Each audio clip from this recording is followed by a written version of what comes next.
Lady Susan, the classic novel by Jane Austen. Lady Susan Vernon to Mr. Vernon. Langford, December. My dear brother, I can no longer refuse myself the pleasure of profiting by your kind invitation when we last parted of spending some weeks with you at Churchill, and, therefore, if quite convenient to you and Mrs. Vernon to receive me at present, I shall hope within a few days to be introduced to a sister whom I have so long desired to be acquainted with. My kind friends here are most affectionately urgent with me to prolong my stay, but their hospitable and cheerful dispositions lead them too much into society for my present situation and state of mind, and I impatiently look forward to the hour when I shall be admitted into your delightful retirement. I long to be made known to your dear little children, in whose hearts I shall be very eager to secure an interest. I shall soon have need for all my fortitude, as I am on the point of separation from my own daughter. The long illness of her dear father prevented my paying her that attention which duty and affection equally dictated, and I have too much reason to fear that the governess to whose care I consigned her was unequal to the charge. I have therefore resolved on placing her at one of the best private schools in town, where I shall have an opportunity of leaving her myself in my way to you. I am determined, you see, not to be denied admittance at Churchill. It would indeed give me most painful sensations to know that it were not in your power to receive me. Your most obliged and affectionate sister, S. Vernon. Lady Susan Vernon to Mrs. Johnson. Langford. You were mistaken, my dear Alicia, in supposing me fixed at this place for the rest of the winter. It grieves me to say how greatly you were mistaken, for I have seldom spent 3 months more agreeably than those which have just flown away. At present, nothing goes smoothly. The females of the family are united against me. You foretold how it would be when I first came to Langford, and Mainwaring is so uncommonly pleasing that I was not without apprehensions for myself. I remember saying to myself as I drove to the house, I like this man, pray heaven no harm come of it. But I was determined to be discreet, to bear in mind my being only 4 months a widow, and to be as quiet as possible. And I have been so, my dear creature. I have admitted no one's attentions but Mainwaring's. I have avoided all general flirtation whatever. I have distinguished no creature besides of all the numbers resorting hither, except Sir James Martin, on whom I bestowed a little notice in order to detach him from Miss Mainwaring. But, if the world could know my motive there, they would honour me. I have been called an unkind mother, but it was the sacred impulse of maternal affection. It was the advantage of my daughter that led me on. And if that daughter were not the greatest simpleton on earth, I might have been rewarded for my exertions as I ought. Sir James did make proposals to me for Frederica, but Frederica, who was born to be the torment of my life, chose to set herself so violently against the match that I thought it better to lay aside the scheme for the present. I have more than once repented that I did not marry him myself, and were he but 1 degree less contemptibly weak, I certainly should. But I must own myself rather romantic in that respect, and that riches only will not satisfy me. The event of all this is very provoking. Sir James is gone, Maria highly incensed, and Mrs. Mainwaring insupportably jealous. So jealous, in short, and so enraged against me, that in the fury of her temper, I should not be surprised at her appealing to her guardian, if she had the liberty of addressing him. But there your husband stands my friend, and the kindest, most amiable action of his life was his throwing her off for ever on her marriage. Keep up his resentment, therefore, I charge you. We are now in a sad state. No house was ever more altered. The whole party are at war, and Mainwaring scarcely dares speak to me. It is time for me to be gone. I have therefore determined on leaving them, and shall spend, I hope, a comfortable day with you in town within this week.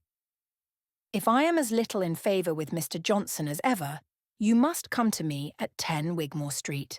But I hope this may not be the case, For as Mr. Johnson, with all his faults, is a man to whom that great word, respectable, is always given, and I am known to be so intimate with his wife, his slighting me has an awkward look. I take London in my way to that insupportable spot, a country village, for I am really going to Churchill. Forgive me, my dear friend. It is my last resource. Were there another place in England open to me, I would prefer it. Charles Vernon is my aversion, and I am afraid of his wife. At Churchill, however, I must remain till I have something better in view. My young lady accompanies me to town, where I shall deposit her under the care of Miss Summers, in Wigmore Street, till she becomes a little more reasonable. She will make good connections there, as the girls are all of the best families. The price is immense, and much beyond what I can ever attempt to pay. Adieu. I will send you a line as soon as I arrive in town. Yours ever, S. Vernon, 3rd, Mrs. Vernon to Lady DeCourcy. Churchill. My dear mother, I am very sorry to tell you that it will not be in our power to keep our promise of spending our Christmas with you, and we are prevented that happiness by a circumstance which is not likely to make us any amends. Lady Susan, in a letter to her brother-in-law, has declared her intention of visiting us almost immediately, and as such a visit is in all probability merely an affair of convenience, it is impossible to conjecture its length. I was by no means prepared for such an event, nor can I now account for her ladyship's conduct.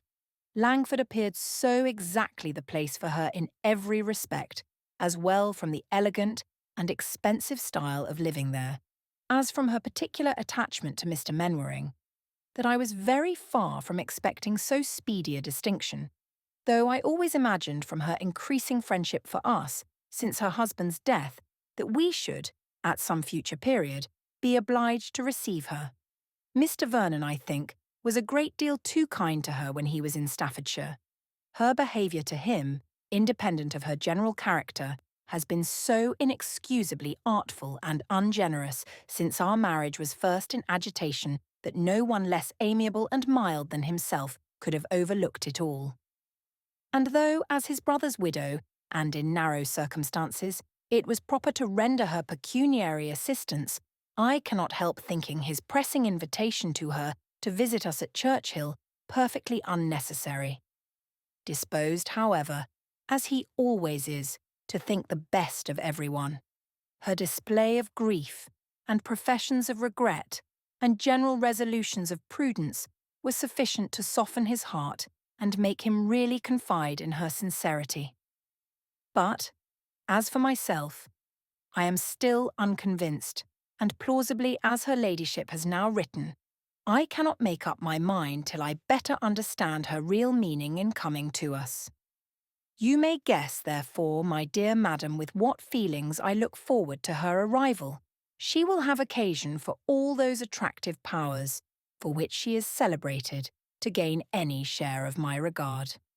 And I shall certainly endeavour to guard myself against their influence, if not accompanied by something more substantial. She expresses a most eager desire of being acquainted with me, and makes very gracious mention of my children. But I am not quite weak enough to suppose a woman who has behaved with inattention, if not with unkindness, to her own child, should be attached to any of mine. Miss Vernon is to be placed at a school in London, before her mother comes to us, which I am glad of, for her sake and my own. It must be to her advantage to be separated from her mother, and a girl of 16 who has received so wretched an education could not be a very desirable companion here. Reginald has long wished, I know, to see the captivating Lady Susan, and we shall depend on his joining our party soon. I am glad to hear that my father continues so well, and am, with best love, Catherine Vernon. 4th, Mr. DeCourcy to Mrs. Vernon, Parklands. My dear sister, I congratulate you and Mr. Vernon on being about to receive into your family the most accomplished coquette in England. As a very distinguished flirt, I have always been taught to consider her, but it has lately fallen in my way to hear some particulars of her conduct at Langford, which prove that she does not confine herself to that sort of honest flirtation which satisfies most people, but aspires to the more delicious gratification of making a whole family miserable. By her behaviour to Mr. Mainwaring, she gave jealousy and wretchedness to his wife, and by her attentions to a young man previously attached to Mr. Mainwaring's sister deprived an amiable girl of her lover. I learnt all this from Mr. Smith now in this neighbourhood. I have dined with him at Hurst and Wilford, who is just come from Langford, where he was a fortnight with her ladyship, and who is therefore well qualified to make the communication. What a woman she must be! I long to see her, and shall certainly accept your kind invitation, that I may form some idea of those bewitching powers which can do so much, engaging at the same time, and in the same house, the affections of two men who were neither of them at liberty to bestow them, and all this without the charm of youth. I am glad to find Miss Vernon does not accompany her mother to Churchill, as she has not even manners to recommend her, and, according to Mr. Smith's account, is equally dull and proud. Where pride and stupidity unite, there can be no dissimulation worthy notice, and Miss Vernon shall be consigned to unrelenting contempt. But by all that I can gather, Lady Susan possesses a degree of captivating deceit which it must be pleasing to witness and detect. I shall be with you very soon, and am ever your affectionate brother, Rue DeCourcy, Eindam Lady Susan Vernon to Mrs. Johnson, Churchill. I received your note, my dear Alicia, just before I left town, and rejoiced to be assured that Mr. Johnson suspected nothing of your engagement the evening before. It is undoubtedly better to deceive him entirely, and since he will be stubborn, he must be tricked. I arrived here in safety, and have no reason to complain of my reception from Mr. Vernon, but I confess myself not equally satisfied with the behaviour of his lady. She is perfectly well bred, indeed, and has the air of a woman of fashion, but her manners are not such as can persuade me of her being prepossessed in my favour. I wanted her to be delighted at seeing me. I was as amiable as possible on the occasion, but all in vain. She does not like me. To be sure, when we consider that I did take some pains to prevent my brother-in-law's marrying her, this want of cordiality is not very surprising, and yet it shows an illiberal and vindictive spirit to resent a project which influenced me 6 years ago, and which never succeeded at last. I am sometimes disposed to repent that I did not let Charles buy Vernon Castle when we were obliged to sell it, but it was a trying circumstance, especially as the sale took place exactly at the time of his marriage, and everybody ought to respect the delicacy of those feelings which could not endure that my husband's dignity should be lessened by his younger brothers having possession of the family estate. Could matters have been so arranged as to prevent the necessity of our leaving the castle, could we have lived with Charles and kept him single, I should have been very far from persuading my husband to dispose of it elsewhere. But Charles was on the point of marrying Mr. DeCourcy, and the event has justified me. Here are children in abundance, and what benefit could have accrued to me from his purchasing Vernon? My having prevented it may perhaps have given his wife an unfavourable impression, but where there is a disposition to dislike, a motive will never be wanting. And as to money matters, it has not withheld him from being very useful to me. I really have a regard for him. He is so easily imposed upon. The house is a good one, the furniture fashionable, and everything announces plenty and elegance. Charles is very rich, I am sure. When a man has once got his name in a banking house, he rolls in money, but they do not know what to do with it, keep very little company, and never go to London but on business. We shall be as stupid as possible. I mean to win my sister-in-law's heart through the children. I know all their names already, and am going to attach myself with the greatest sensibility to one in particular, a young Frederick, whom I take on my lap and sigh over for his dear uncle's sake. Poor Mainwaring. I need not tell you how much I miss him, how perpetually he is in my thoughts. I found a dismal letter from him on my arrival here, full of complaints of his wife and sister, and lamentations on the cruelty of his fate. I passed off the letter as his wife's to the Vernons, and when I write to him, it must be under cover to you. Ever yours, S. Vernon. Shosty's Mrs. Vernon to Mr. DeCourcy. Churchill. Well, my dear Reginald, I have seen this dangerous creature, and must give you some description of her, though I hope you will soon be able to form your own judgment. She is really excessively pretty. However you may choose to question the allurements of a lady no longer young, I must, for my own part, declare that I have seldom seen so lovely a woman as Lady Susan. She is delicately fair, with fine grey eyes and dark eyelashes, and from her appearance one would not suppose her more than 25, though she must in fact be 10 years older. I was certainly not disposed to admire her, though always hearing she was beautiful, but I cannot help feeling that she possesses an uncommon union of symmetry, brilliancy, and grace. Her address to me was so gentle, frank, and even affectionate that, if I had not known how much she has always disliked me for marrying Mr. Vernon, and that we had never met before, I should have imagined her an attached friend. One is apt, I believe, to connect assurance of manner with coquetry, and to expect that an impudent address will naturally attend an impudent mind. At least I was myself prepared for an improper degree of confidence in Lady Susan, but her countenance is absolutely sweet, and her voice and manner winningly mild. I am sorry it is so, for what is this but deceit? Unfortunately, one knows her too well. She is clever and agreeable, has all that knowledge of the world which makes conversation easy, and talks very well, with a happy command of language which is too often used, I believe, to make black appear white. She has already almost persuaded me of her being warmly attached to her daughter, though I have been so long convinced to the contrary. She speaks of her with so much tenderness and anxiety, lamenting so bitterly the neglect of her education, which she represents, however, as wholly unavoidable, that I am forced to recollect how many successive springs her ladyship spent in town, while her daughter was left in Staffordshire to the care of servants, or a governess very little better, to prevent my believing what she says. If her manners have so great an influence on my resentful heart, you may judge how much more strongly they operate on Mr. Vernon's generous temper.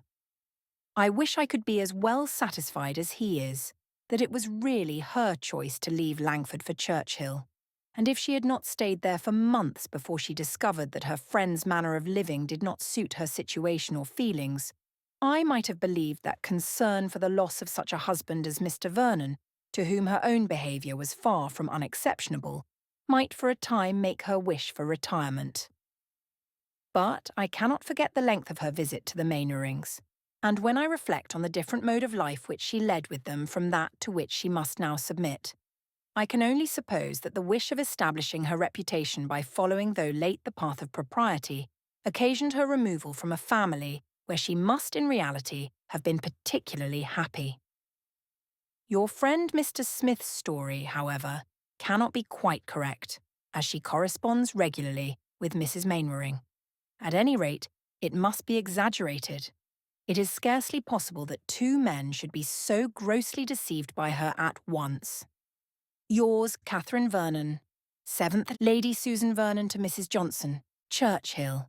My dear Alicia, you are very good in taking notice of Frederica, and I am grateful for it as a mark of your friendship. But as I cannot have any doubt of the warmth of your affection, I am far from exacting so heavy a sacrifice.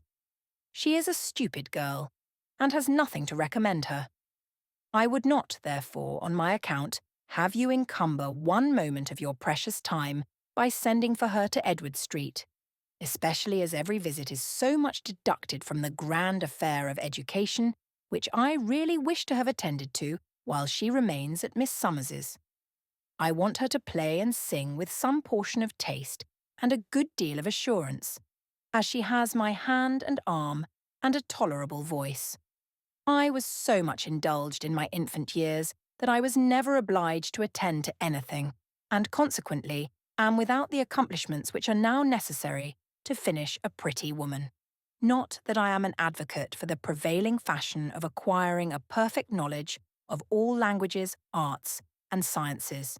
It is throwing time away to be mistress of French, Italian, and German.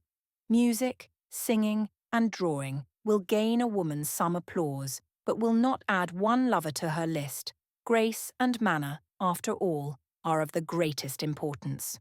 I do not mean, therefore, that Frederica's acquirements should be more than superficial, and I flatter myself that she will not remain long enough at school to understand anything thoroughly.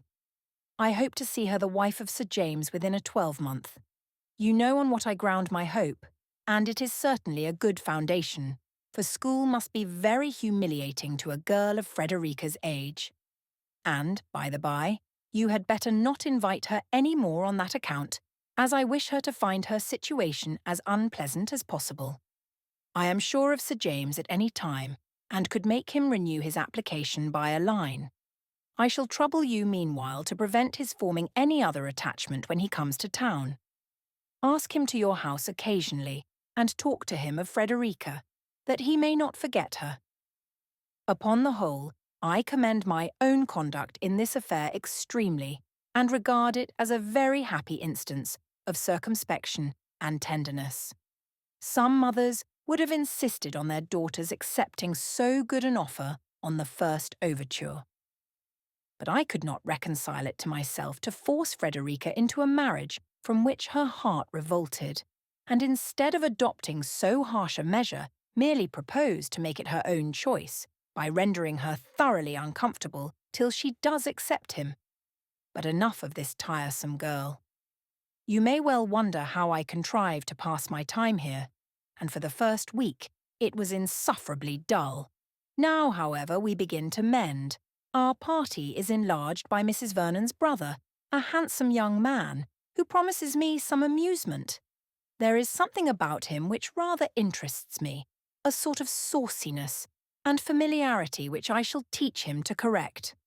He is lively and seems clever, and when I have inspired him with greater respect for me than his sister's kind offices have implanted, he may be an agreeable flirt. There is exquisite pleasure in subduing an insolent spirit, in making a person predetermined to acknowledge one's superiority. I have disconcerted him already by my calm reserve, and it shall be my endeavour to humble the pride of these self-important DeCourcys still lower, to convince Mrs. Vernon that her sisterly cautions have been bestowed in vain, and to persuade Reginald that she has scandalously belied me. This project will serve at least to amuse me and prevent my feeling so acutely this dreadful separation from you and all whom I love. Yours ever, S. Vernon. Yetam, Mrs. Vernon to Lady DeCourcy. Churchill, my dear mother, you must not expect Reginald back again for some time. He desires me to tell you that the present open weather induces him to accept Mr. Vernon's invitation to prolong his stay in Sussex, that they may have some hunting together. He means to send for his horses immediately, and it is impossible to say when you may see him in Kent.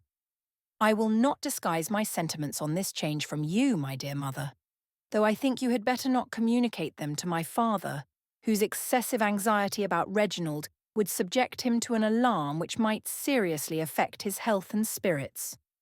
Lady Susan has certainly contrived, in the space of a fortnight, to make my brother like her. In short, I am persuaded that his continuing here beyond the time originally fixed for his return is occasioned as much by a degree of fascination towards her as by the wish of hunting with Mr. Vernon, and of course I cannot receive that pleasure from the length of his visit which my brother's company would otherwise give me. I am, indeed, provoked at the artifice of this unprincipled woman. What stronger proof of her dangerous abilities can be given than this perversion of Reginald's judgment, which when he entered the house was so decidedly against her? In his last letter, he actually gave me some particulars of her behaviour at Langford, such as he received from a gentleman who knew her perfectly well, which, if true, must raise abhorrence against her. and which Reginald himself was entirely disposed to credit.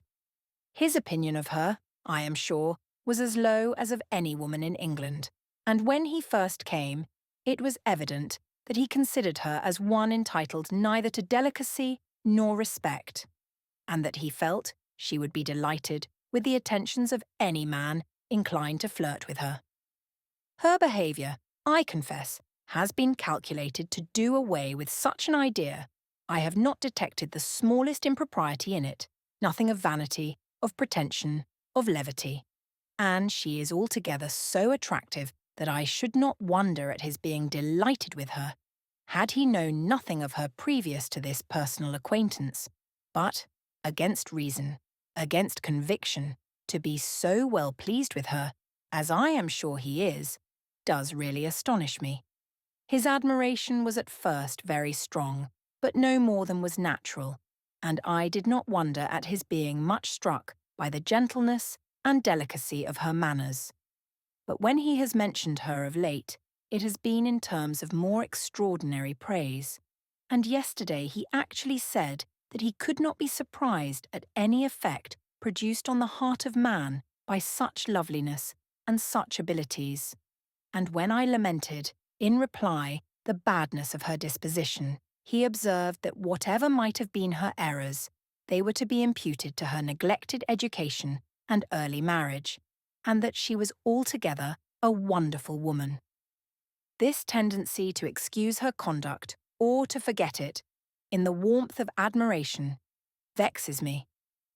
And if I did not know that Reginald is too much at home at Churchill to need an invitation for lengthening his visit, I should regret Mr. Vernon's giving him any. Lady Susan's intentions are of course those of absolute coquetry, or a desire of universal admiration. I cannot for a moment imagine that she has anything more serious in view, but it mortifies me to see a young man of Reginald's sense duped by her at all. I am Catherine Vernon. Diviati, Mrs. Johnson to Lady S. Vernon. Edward Street. My dearest friend, I congratulate you on Mr. DeCourcy's arrival, and I advise you by all means to marry him. His father's estate is, we know, considerable, and I believe certainly entailed. Sir Reginald is very infirm and not likely to stand in your way long. I hear the young man well spoken of, and though no one can really deserve you, my dearest Susan, Mr. DeCourcy may be worth having. Mainwaring will storm, of course, but you easily pacify him. Besides, the most scrupulous point of honour could not require you to wait for his emancipation. I have seen Sir James. He came to town for a few days last week, and called several times in Edward Street. I talked to him about you and your daughter, and he is so far from having forgotten you, that I am sure he would marry either of you with pleasure. I gave him hopes of Frederica's relenting, and told him a great deal of her improvements. I scolded him for making love to Maria Mainwaring. He protested that he had been only in joke, and we both laughed heartily at her disappointment, and, in short, were very agreeable. He is as silly as ever. Yours faithfully, Alicia Patarde. Lady Susan Vernon to Mrs. Johnson. Churchill. I am much obliged to you, my dear friend, for your advice respecting Mr. DeCourcy, which I know was given with the full conviction of its expediency, though I am not quite determined on following it. I cannot easily resolve on anything so serious as marriage, especially as I am not at present in want of money, and might perhaps, till the old gentleman's death, be very little benefited by the match. It is true that I am vain enough to believe it within my reach. I have made him sensible of my power, and can now enjoy the pleasure of triumphing over a mind prepared to dislike me and prejudiced against all my past actions. His sister, too, is, I hope, convinced how little the ungenerous representations of anyone to the disadvantage of another will avail when opposed by the immediate influence of intellect and manner. I see plainly that she is uneasy at my progress in the good opinion of her brother, and conclude that nothing will be wanting on her part to counteract me.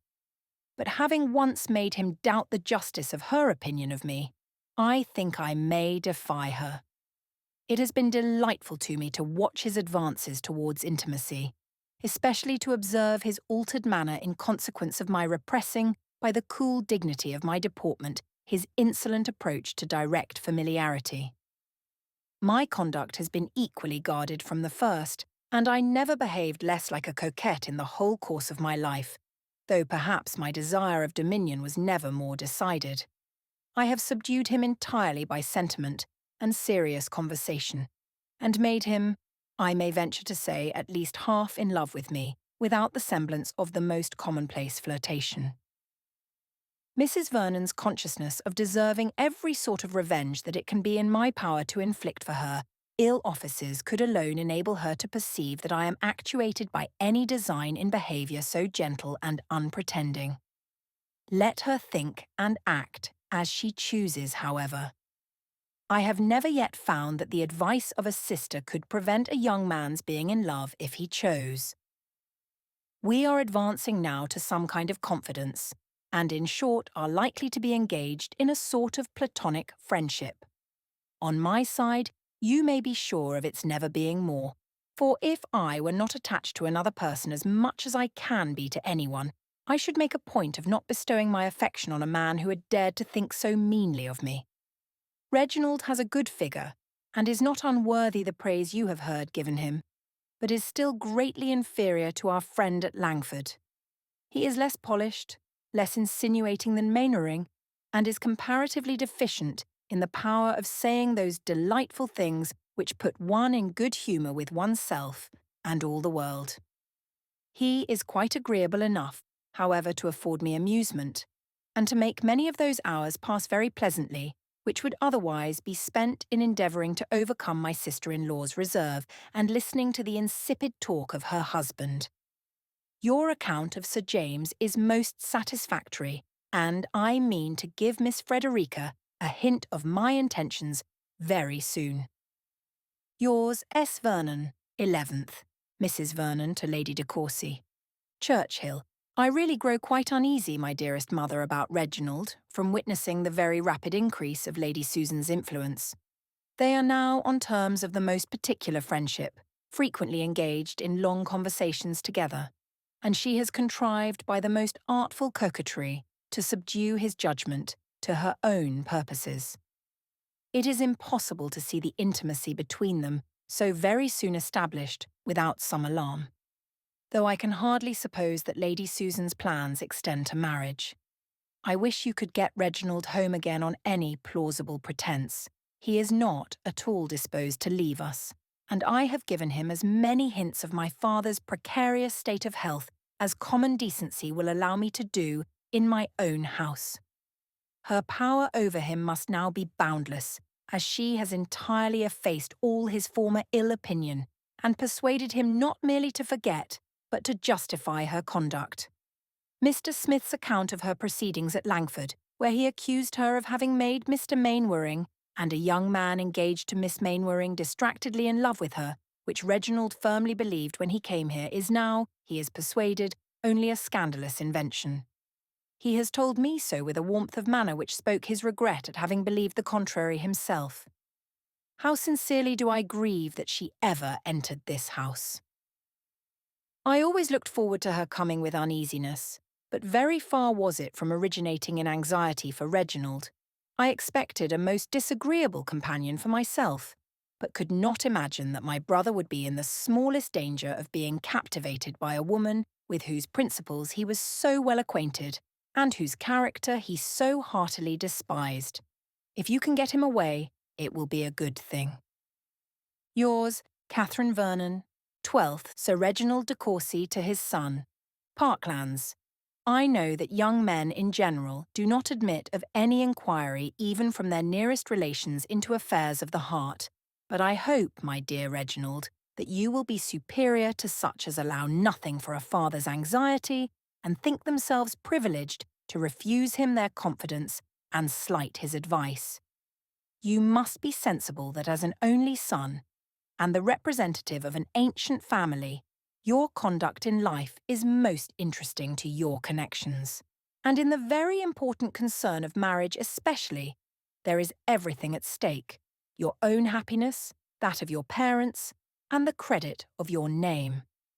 I do not suppose that you would deliberately form an absolute engagement of that nature without acquainting your mother and myself, or at least without being convinced that we should approve of your choice.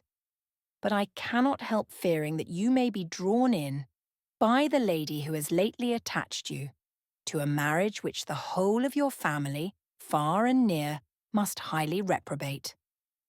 Lady Susan's age is itself a material objection, but her want of character is one so much more serious that the difference of even 12 years becomes in comparison of small amount.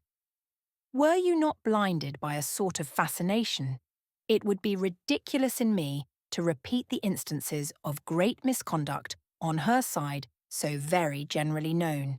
Her neglect of her husband, her encouragement of other men, her extravagance and dissipation were so gross and notorious that no one could be ignorant of them at the time, nor can now have forgotten them.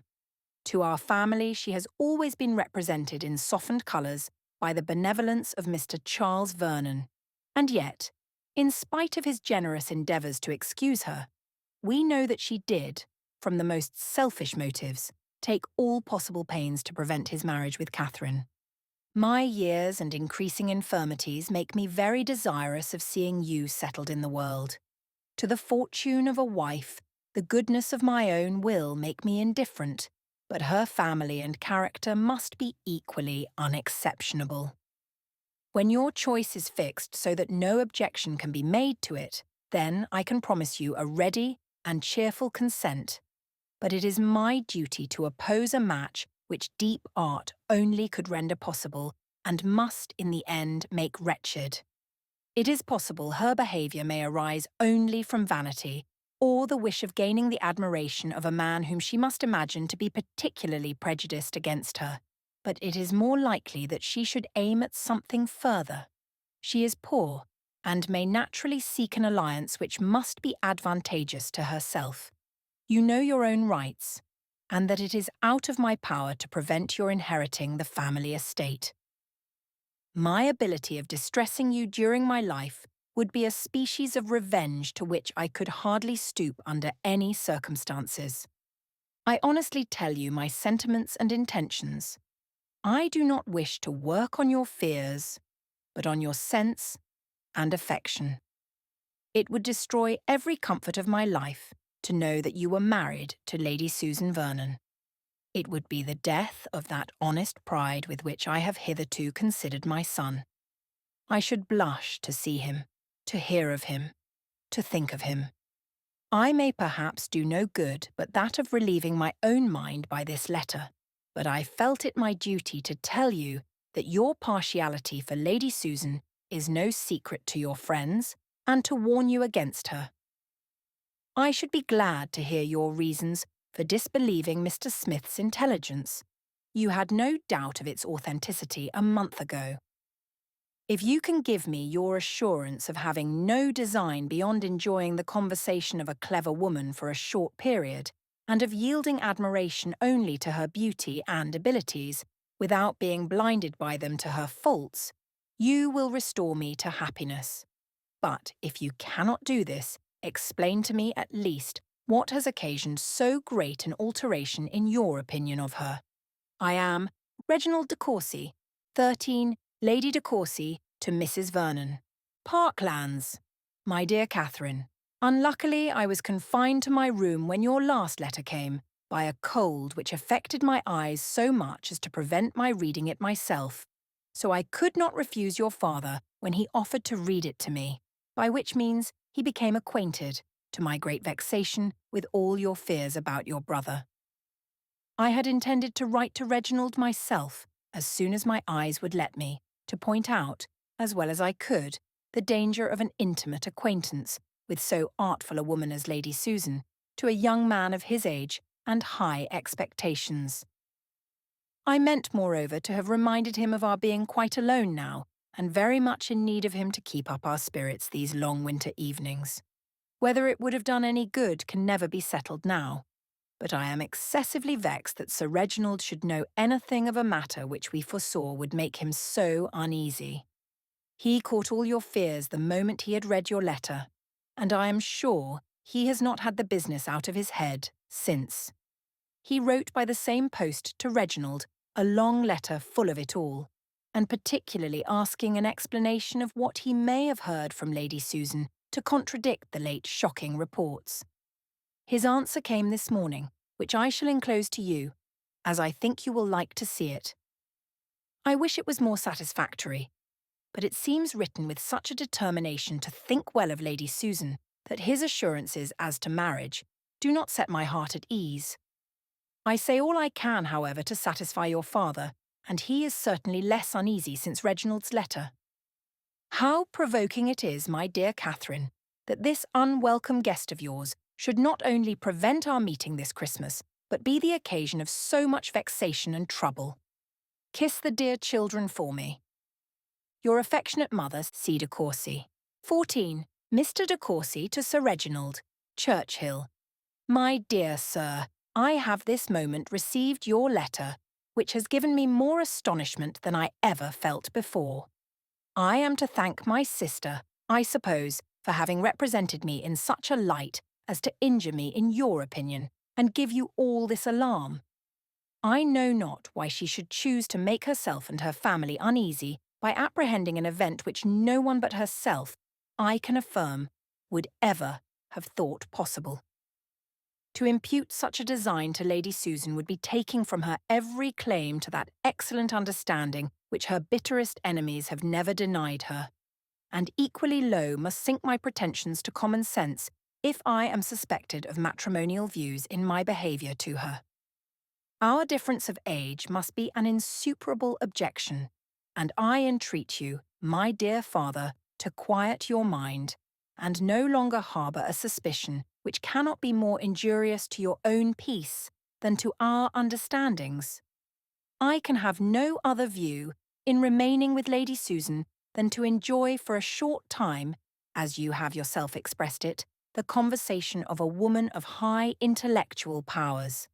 If Mrs. Vernon would allow something to my affection for herself and her husband in the length of my visit, she would do more justice to us all.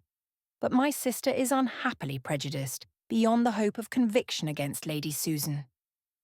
From an attachment to her husband, which in itself does honour to both, she cannot forgive the endeavours at preventing their union, which have been attributed to selfishness in Lady Susan. But in this case, as well as in many others, the world has most grossly injured that lady by supposing the worst where the motives of her conduct have been doubtful. Lady Susan had heard something so materially to the disadvantage of my sister as to persuade her that the happiness of Mr. Vernon, to whom she was always much attached, would be wholly destroyed by the marriage. And this circumstance, while it explains the true motives of Lady Susan's conduct and removes all the blame which has been so lavished on her, may also convince us how little the general report of anyone ought to be credited, since no character, however upright, can escape the malevolence of slander. If my sister, in the security of retirement, with as little opportunity as inclination to do evil, could not avoid censure, we must not rashly condemn those who, living in the world and surrounded with temptations, should be accused of errors which they are known to have the power of committing.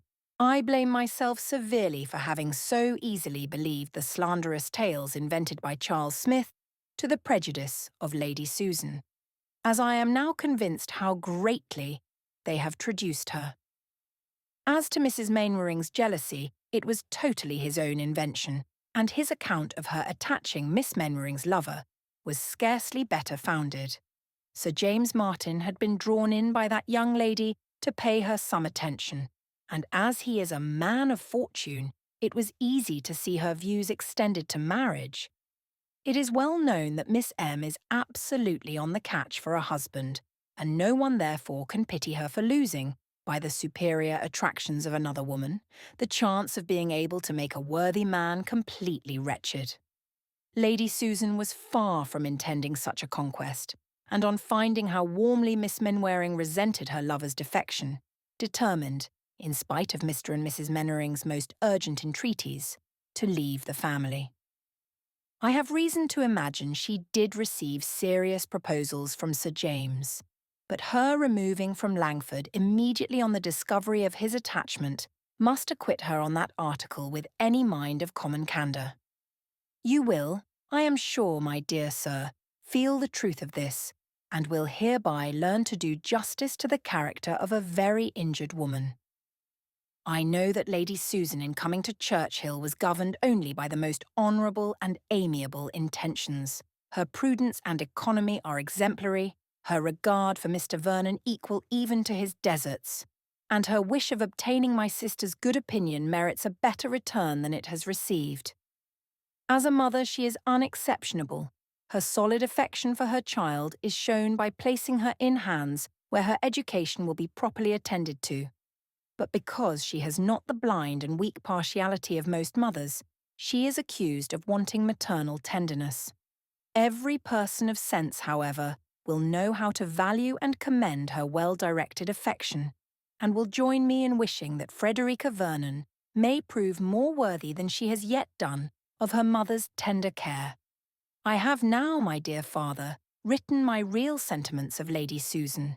You will know from this letter how highly I admire her abilities and esteem her character. But if you are not equally convinced by my full and solemn assurance that your fears have been most idly created, you will deeply mortify and distress me. I am Rue DeCourcy, by the name d'armes, Mrs. Vernon, to Lady DeCourcy. Churchill. My dear mother, I return you Reginald's letter, and rejoice with all my heart that my father is made easy by it. Tell him so with my congratulations, but, between ourselves, I must own it has only convinced me of my brother's having no present intention of marrying Lady Susan, not that he is in no danger of doing so 3 months hence. He gives a very plausible account of her behaviour at Langford. I wish it may be true, but his intelligence must come from herself, and I am less disposed to believe it than to lament the degree of intimacy subsisting between them, implied by the discussion of such a subject. I am sorry to have incurred his displeasure, but can expect nothing better while he is so very eager in Lady Susan's justification. He is very severe against me indeed, and yet I hope I have not been hasty in my judgment of her. Poor woman! Though I have reasons enough for my dislike, I cannot help pitying her at present, as she is in real distress and with too much cause. She had this morning a letter from the lady with whom she has placed her daughter to request that Miss Vernon might be immediately removed, as she had been detected in an attempt to run away. Why or whither she intended to go does not appear, but, as her situation seems to have been unexceptionable, it is a sad thing, and of course, highly distressing to Lady Susan. Frederica must be as much as 16 and ought to know better, but from what her mother insinuates, I am afraid she is a perverse girl. She has been sadly neglected, however, and her mother ought to remember it. Mr. Vernon set off for London as soon as she had determined what should be done. He is, if possible, to prevail on Miss Summers to let Frederica continue with her, and if he cannot succeed, to bring her to Churchill for the present, till some other situation can be found for her. Her ladyship is comforting herself meanwhile by strolling along the shrubbery with Reginald, calling forth all his tender feelings, I suppose, on this distressing occasion. She has been talking a great deal about it to me. She talks vastly well. I am afraid of being ungenerous, or I should say, too well to feel so very deeply. But I will not look for her faults. She may be Reginald's wife. Heaven forbid it. But why should I be quicker-sighted than anyone else? Mr. Vernon declares that he never saw deeper distress than hers on the receipt of the letter, and is his judgment inferior to mine. She was very unwilling that Frederica should be allowed to come to Churchill, and justly enough, as it seems a sort of reward to behaviour deserving very differently. But it was impossible to take her anywhere else, and she is not to remain here long. It will be absolutely necessary, said she, as you, my dear sister, must be sensible, to treat my daughter with some severity while she is here. A most painful necessity, but I will endeavour to submit to it. I am afraid I have often been too indulgent, but my poor Frederica's temper could never bear opposition well. You must support and encourage me. You must urge the necessity of reproof if you see me too lenient. All this sounds very reasonable. Reginald is so incensed against the poor silly girl. Surely it is not to Lady Susan's credit that he should be so bitter against her daughter. His idea of her must be drawn from the mother's description. Well, whatever may be his fate, we have the comfort of knowing that we have done our utmost to save him. We must commit the event to a higher power. Yours ever, Catherine Vernon. 16 Lady Susan to Mrs. Johnson. Churchill. Never, my dearest Alicia, was I so provoked in my life as by a letter this morning from Miss Summers. That horrid girl of mine has been trying to run away. I had not a notion of her being such a little devil before. She seemed to have all the Vernon milkiness. But on receiving the letter in which I declared my intention about Sir James, she actually attempted to elope. At least, I cannot otherwise account for her doing it. She meant, I suppose, to go to the Clarks in Staffordshire, for she has no other acquaintances. But she shall be punished, she shall have him. I have sent Charles to town to make matters up if he can, for I do not by any means want her here. If Miss Summers will not keep her, you must find me out another school, unless we can get her married immediately. Miss S. writes word that she could not get the young lady to assign any cause for her extraordinary conduct, which confirms me in my own previous explanation of it. Frederica is too shy, I think, and too much in awe of me to tell tales, but if the mildness of her uncle should get anything out of her, I am not afraid. I trust I shall be able to make my story as good as hers. If I am vain of anything, it is of my eloquence. Consideration and esteem as surely follow command of language as admiration waits on beauty, and here I have opportunity enough for the exercise of my talent, as the chief of my time is spent in conversation. Reginald is never easy unless we are by ourselves, and when the weather is tolerable, we pace the shrubbery for hours together. I like him on the whole very well. He is clever and has a good deal to say, but he is sometimes impertinent and troublesome. There is a sort of ridiculous delicacy about him which requires the fullest explanation of whatever he may have heard to my disadvantage, and is never satisfied till he thinks he has ascertained the beginning and end of everything. This is one sort of love, but I confess it does not particularly recommend itself to me. I infinitely prefer the tender and liberal spirit of Mainwaring, which, impressed with the deepest conviction of my merit, is satisfied that whatever I do must be right, and look with a degree of contempt on the inquisitive and doubtful fancies of that heart which seems always debating on the reasonableness of its emotions. Mainwaring is indeed, beyond all compare, superior to Reginald, superior in everything but the power of being with me. Poor fellow! He is much distracted by jealousy, which I am not sorry for, as I know no better support of love. He has been teasing me to allow of his coming into this country and lodging somewhere near Incog. But I forbade everything of the kind. Those women are inexcusable who forget what is due to themselves and the opinion of the world. Yours ever, S. Vernon. 17th Mrs. Vernon to Lady DeCourcy. Churchill. My dear mother, Mr. Vernon returned on Thursday night, bringing his niece with him.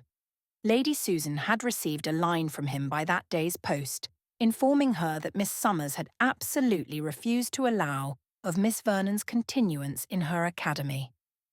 We were therefore prepared for her arrival, and expected them impatiently the whole evening. They came while we were at tea, and I never saw any creature look so frightened as Frederica when she entered the room. Lady Susan, who had been shedding tears before and showing great agitation at the idea of the meeting, received her with perfect self-command, and without betraying the least tenderness of spirit. She hardly spoke to her, and on Frederica's bursting into tears as soon as we were seated, took her out of the room and did not return for some time. When she did, her eyes looked very red, and she was as much agitated as before. We saw no more of her daughter. Poor Reginald was beyond measure concerned to see his fair friend in such distress, and watched her with so much tender solicitude that I, who occasionally caught her observing his countenance with exultation, was quite out of patience. This pathetic representation lasted the whole evening, and so ostentatious and artful a display has entirely convinced me that she did, in fact, feel nothing. I am more angry with her than ever since I have seen her daughter. The poor girl looks so unhappy that my heart aches for her. Lady Susan is surely too severe, for Frederica does not seem to have the sort of temper to make severity necessary. She looks perfectly timid, dejected, and penitent. She is very pretty, though not so handsome as her mother, nor at all like her. Her complexion is delicate, but neither so fair nor so blooming as Lady Susan's, and she has quite the Vernon cast of countenance, the oval face and mild dark eyes, and there is peculiar sweetness in her look when she speaks either to her uncle or me. For as we behave kindly to her, we have of course engaged her gratitude. Her mother has insinuated that her temper is intractable, but I never saw a face less indicative of any evil disposition than hers. And from what I can see of the behaviour of each to the other, the invariable severity of Lady Susan and the silent dejection of Frederica, I am led to believe as heretofore that the former has no real love for her daughter, and has never done her justice or treated her affectionately. I have not been able to have any conversation with my niece. She is shy, and I think I can see that some pains are taken to prevent her being much with me. Nothing satisfactory transpires as to her reason for running away. Her kind-hearted uncle, you may be sure, was too fearful of distressing her to ask many questions as they travelled. I wish it had been possible for me to fetch her instead of him. I think I should have discovered the truth in the course of a 30-mile journey. The small pianoforte has been removed within these few days at Lady Susan's request into her dressing-room, and Frederica spends great part of the day there, practising as it is called. But I seldom hear any noise when I pass that way. What she does with herself there I do not know. There are plenty of books, but it is not every girl who has been running wild the first 15 years of her life that can or will read. Poor creature! The prospect from her window is not very instructive, for that room overlooks the lawn, you know, with the shrubbery on one side, where she may see her mother walking for an hour together in earnest conversation with Reginald. A girl of Frederica's age must be childish indeed if such things do not strike her. Is it not inexcusable to give such an example to a daughter? Yet Reginald still thinks Lady Susan the best of mothers, and still condemns Frederica as a worthless girl. He is convinced that her attempt to run away proceeded from no justifiable cause and had no provocation.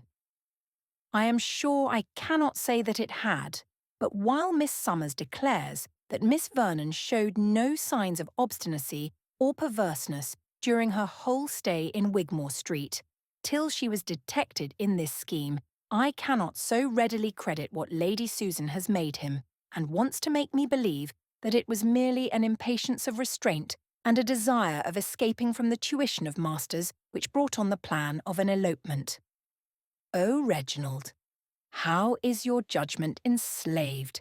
He scarcely dares even allow her to be handsome, and when I speak of her beauty, replies only that her eyes have no brilliancy. Sometimes he is sure she is deficient in understanding, and at others that her temper only is in fault. In short, when a person is always to deceive, it is impossible to be consistent. Lady Susan finds it necessary that Frederica should be to blame, and probably has sometimes judged it expedient to accuse her of ill nature, and sometimes to lament her want of sense. Reginald is only repeating after her ladyship. I remain Catherine Vernon. 18, from the same to the same. Churchill. My dear mother, I am very glad to find that my description of Frederica Vernon has interested you, for I do believe her truly deserving of your regard, And when I have communicated a notion which has recently struck me, your kind impressions in her favour will, I am sure, be heightened. I cannot help fancying that she is growing partial to my brother. I so very often see her eyes fixed on his face with a remarkable expression of pensive admiration. He is certainly very handsome, and yet more, there is an openness in his manner that must be highly prepossessing, and I am sure she feels it so. Thoughtful and pensive in general, her countenance always brightens into a smile when Reginald says anything amusing, and, let the subject be ever so serious that he may be conversing on, I am much mistaken if a syllable of his uttering escapes her. I want to make him sensible of all this, for we know the power of gratitude on such a heart as his, and could Frederica's artless affection detach him from her mother, we might bless the day which brought her to Churchill. I think, my dear mother, you would not disapprove of her as a daughter. She is extremely young, to be sure, has had a wretched education, and a dreadful example of levity in her mother. But yet I can pronounce her disposition to be excellent and her natural abilities very good. Though totally without accomplishments, she is by no means so ignorant as one might expect to find her, being fond of books and spending the chief of her time in reading. Her mother leaves her more to herself than she did, and I have her with me as much as possible and have taken great pains to overcome her timidity.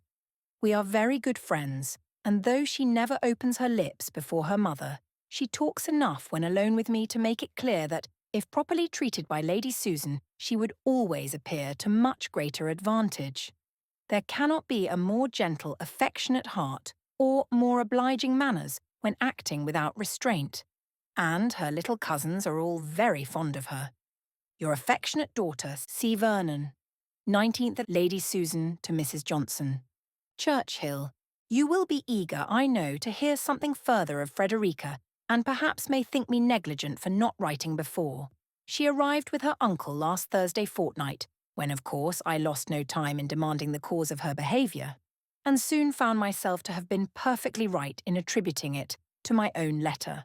The prospect of it frightened her so thoroughly that, with a mixture of true girlish perverseness and folly, she resolved on getting out of the house and proceeding directly by the stage to her friends, the Clarks, and had really got as far as the length of 2 streets in her journey when she was fortunately missed, pursued, and overtaken. Such was the first distinguished exploit of Miss Frederica Vernon, and, if we consider that it was achieved at the tender age of 16, we shall have room for the most flattering prognostics of her future renown. I am excessively provoked, however, at the parade of propriety which prevented Miss Summers from keeping the girl. And it seems so extraordinary a piece of nicety, considering my daughter's family connections, that I can only suppose the lady to be governed by the fear of never getting her money. Be that as it may, however, Frederica is returned on my hands, and, having nothing else to employ her, is busy in pursuing the plan of romance begun at Langford. She is actually falling in love with Reginald DeCourcy. To disobey her mother by refusing an unexceptionable offer is not enough. Her affections must also be given without her mother's approbation. I never saw a girl of her age bid fairer to be the sport of mankind. Her feelings are tolerably acute, and she is so charmingly artless in their display as to afford the most reasonable hope of her being ridiculous and despised by every man who sees her. Artlessness will never do in love matters, and that girl is born a simpleton who has it either by nature or affectation. I am not yet certain that Reginald sees what she is about, nor is it of much consequence. She is now an object of indifference to him, and she would be one of contempt were he to understand her emotions. Her beauty is much admired by the Vernons, but it has no effect on him. She is in high favour with her aunt altogether, because she is so little like myself, of course. She is exactly the companion for Mrs. Vernon, who dearly loves to be firm and to have all the sense and all the wit of the conversation to herself. Frederica will never eclipse her. When she first came, I was at some pains to prevent her seeing much of her aunt. But I have relaxed, as I believe I may depend on her observing the rules I have laid down for their discourse. But do not imagine that with all this lenity I have for a moment given up my plan of her marriage. No, I am unalterably fixed on this point, though I have not yet quite decided on the manner of bringing it about.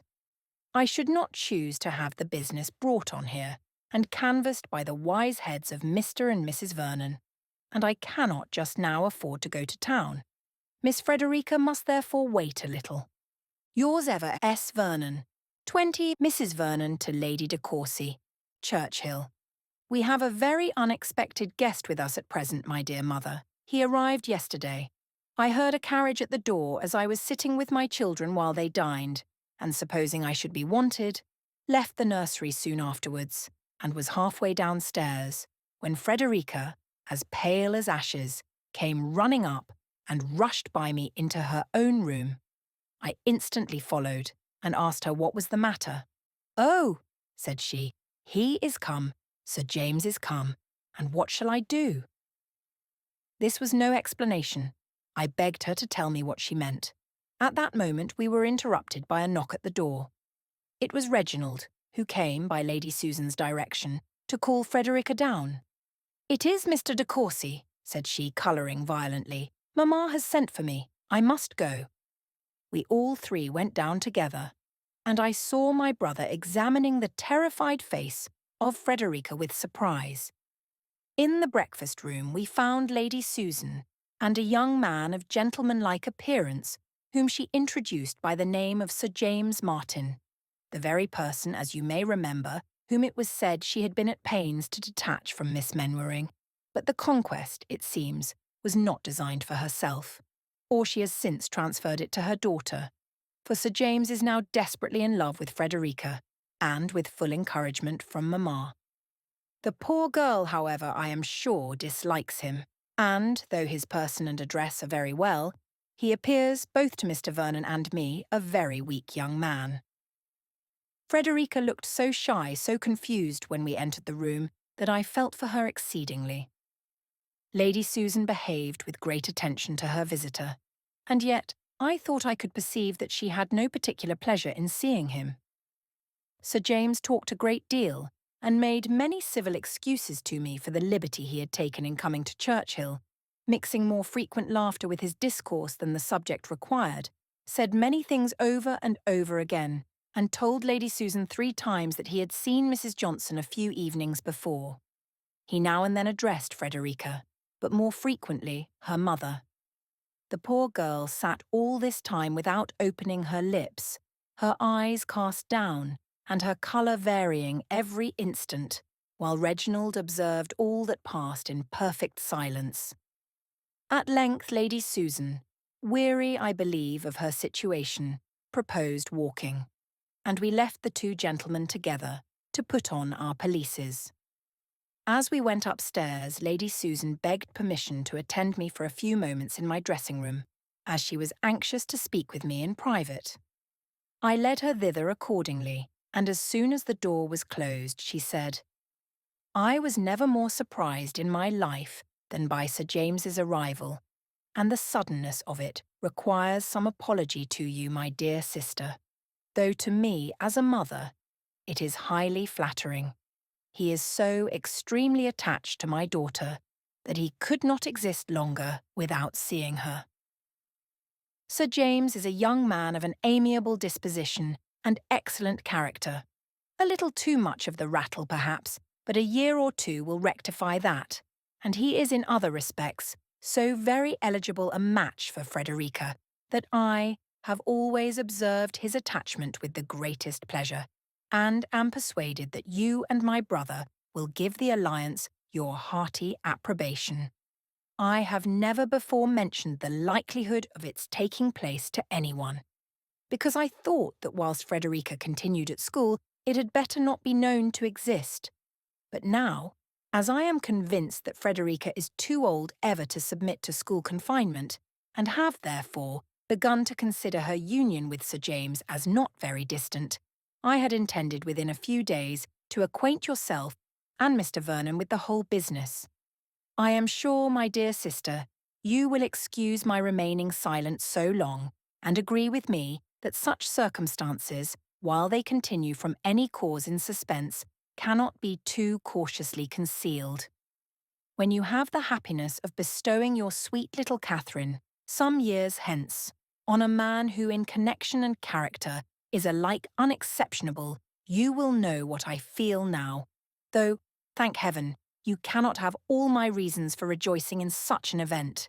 Catherine will be amply provided for, and not, like my Frederica, indebted to a fortunate establishment for the comforts of life.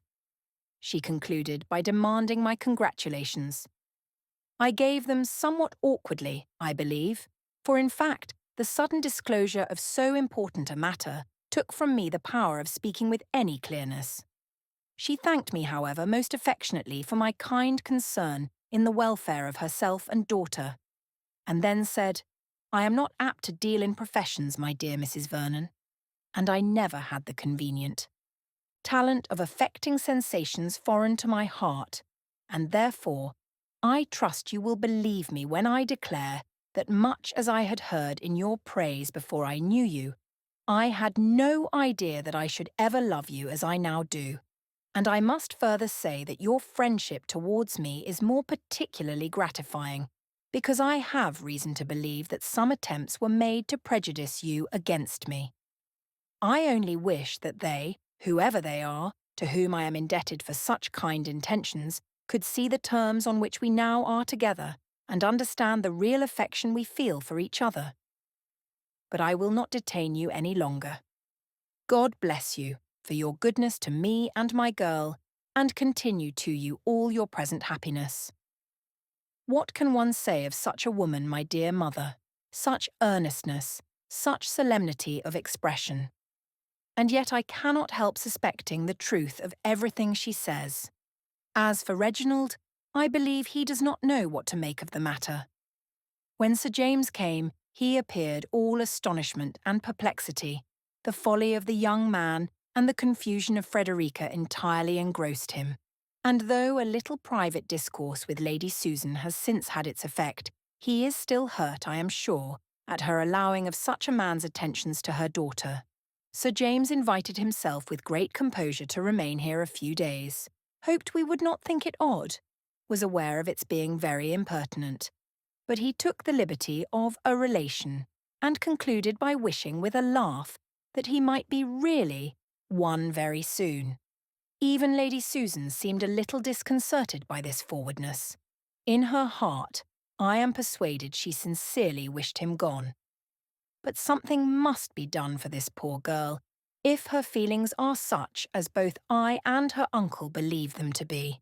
She must not be sacrificed to policy or ambition, and she must not be left to suffer from the dread of it. The girl whose heart can distinguish Reginald DeCourcy deserves, however he may slight her, a better fate than to be Sir James Martin's wife. As soon as I can get her alone, I will discover the real truth.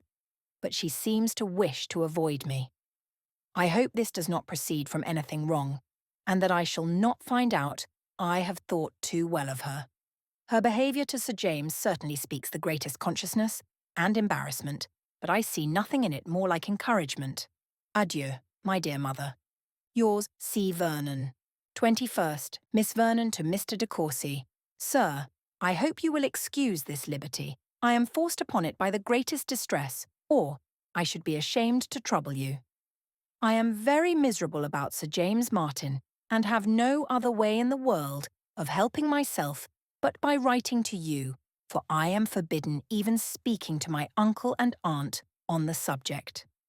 And this being the case, I am afraid my applying to you will appear no better than equivocation, and as if I attended to the letter and not the spirit of Mamma's commands. But if you do not take my part and persuade her to break it off, I shall be half distracted, for I cannot bear him. No human being but you could have any chance of prevailing with her. If you will, therefore, have the unspeakably great kindness of taking my part with her, and persuading her to send Sir James away, I shall be more obliged to you than it is possible for me to express. I always disliked him from the first. It is not a sudden fancy, I assure you, sir. I always thought him silly and impertinent and disagreeable, and now he is grown worse than ever. I would rather work for my bread than marry him. I do not know how to apologise enough for this letter. I know it is taking so great a liberty. I am aware how dreadfully angry it will make Mamma, but I remember the risk. I am, sir, your most humble servant, F.S. Feet 22nd, Lady Susan to Mrs. Johnson. Churchill, this is insufferable. My dearest friend, I was never so enraged before, and must relieve myself by writing to you, who I know will enter into all my feelings. Who should come on Tuesday but Sir James Martin? Guess my astonishment and vexation, for, as you well know, I never wished him to be seen at Churchill. What a pity that you should not have known his intentions. Not content with coming, he actually invited himself to remain here a few days. I could have poisoned him. I made the best of it, however, and told my story with great success to Mrs. Vernon, who, whatever might be her real sentiments, said nothing in opposition to mine. I made a point also of Frederica's behaving civilly to Sir James, and gave her to understand that I was absolutely determined on her marrying him. She said something of her misery, but that was all. I have for some time been more particularly resolved on the match from seeing the rapid increase of her affection for Reginald, and from not feeling secure that a knowledge of such affection might not in the end awaken a return. Contemptible as a regard founded only on compassion must make them both in my eyes, I felt by no means assured that such might not be the consequence. It is true that Reginald had not in any degree grown cool towards me, but yet he has lately mentioned Frederica spontaneously and unnecessarily, and once said something in praise of her person. He was all astonishment at the appearance of my visitor, and at first observed Sir James with an attention which I was pleased to see not unmixed with jealousy, but unluckily it was impossible for me really to torment him, as Sir James, though extremely gallant to me, very soon made the whole party understand that his heart was devoted to my daughter. I had no great difficulty in convincing DeCourcy, when we were alone, that I was perfectly justified, all things considered, in desiring the match, and the whole business seemed most comfortably arranged. They could none of them help perceiving that Sir James was no Solomon, but I had positively forbidden Frederica complaining to Charles Vernon or his wife, and they had therefore no pretence for interference, though my impertinent sister, I believe, wanted only opportunity for doing so. Everything, however, was going on calmly and quietly, and, though I counted the hours of Sir James's stay, my mind was entirely satisfied with the posture of affairs. Guess, then, what I must feel at the sudden disturbance of all my schemes, and that too from a quarter where I had least reason to expect it. Reginald came this morning into my dressing-room with a very unusual solemnity of countenance, and after some preface informed me in so many words that he wished to reason with me on the impropriety and unkindness of allowing Sir James Martin to address my daughter, contrary to her inclinations. I was all amazement. When I found that he was not to be laughed out of his design, I calmly begged an explanation and desired to know by what he was impelled, and by whom commissioned, to reprimand me. He then told me, mixing in his speech a few insolent compliments and ill-timed expressions of tenderness, to which I listened with perfect indifference, that my daughter had acquainted him with some circumstances concerning herself, Sir James and me, which had given him great uneasiness. In short, I found that she had in the first place actually written to him to request his interference, and that, on receiving her letter, he had conversed with her on the subject of it, in order to understand the particulars, and to assure himself of her real wishes. I have not a doubt but that the girl took this opportunity of making downright love to him. I am convinced of it by the manner in which he spoke of her. Much good may such love do him. I shall ever despise the man who can be gratified by the passion which he never wished to inspire, nor solicited the avowal of. I shall always detest them both. He can have no true regard for me, or he would not have listened to her. And she, with her little rebellious heart and indelicate feelings, to throw herself into the protection of a young man with whom she has scarcely ever exchanged 2 words before. I am equally confounded at her impudence and his credulity. How dared he believe what she told him in my disfavour? Ought he not to have felt assured that I must have unanswerable motives for all that I had done? Where was his reliance on my sense and goodness then? Where the resentment which true love would have dictated against the person defaming me?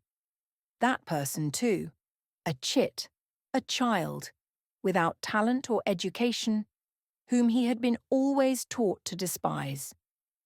I was calm for some time, but the greatest degree of forbearance may be overcome, and I hope I was afterwards, sufficiently keen. He endeavoured, long endeavoured, to soften my resentment, but that woman is a fool indeed who, while insulted by accusation, can be worked on by compliments. At length he left me, as deeply provoked as myself, and he showed his anger more.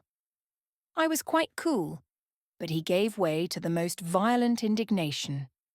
I may therefore expect it will the sooner subside, and perhaps his may be vanished for ever, while mine will be found still fresh and implacable. He is now shut up in his apartment, whither I heard him go on leaving mine. How unpleasant, one would think, must be his reflections. But some people's feelings are incomprehensible. I have not yet tranquillised myself enough to see Frederica. She shall not soon forget the occurrences of this day. She shall find that she has poured forth her tender tale of love in vain, and exposed herself for ever to the contempt of the whole world and the severest resentment of her injured mother. Your affectionate S. Vernon. 23rd, Mrs. Vernon to Lady DeCourcy. Churchill. Let me congratulate you, my dearest mother. The affair which has given us so much anxiety is drawing to a happy conclusion. Our prospect is most delightful, and since matters have now taken so favourable a turn, I am quite sorry that I ever imparted my apprehensions to you, for the pleasure of learning that the danger is over is perhaps dearly purchased by all that you have previously suffered. I am so much agitated by delight that I can scarcely hold a pen, but am determined to send you a few short lines by James, that you may have some explanation of what must so greatly astonish you as that Reginald should be returning to Parklands. I was sitting about half an hour ago with Sir James in the breakfast parlour when my brother called me out of the room. I instantly saw that something was the matter. His complexion was raised, and he spoke with great emotion.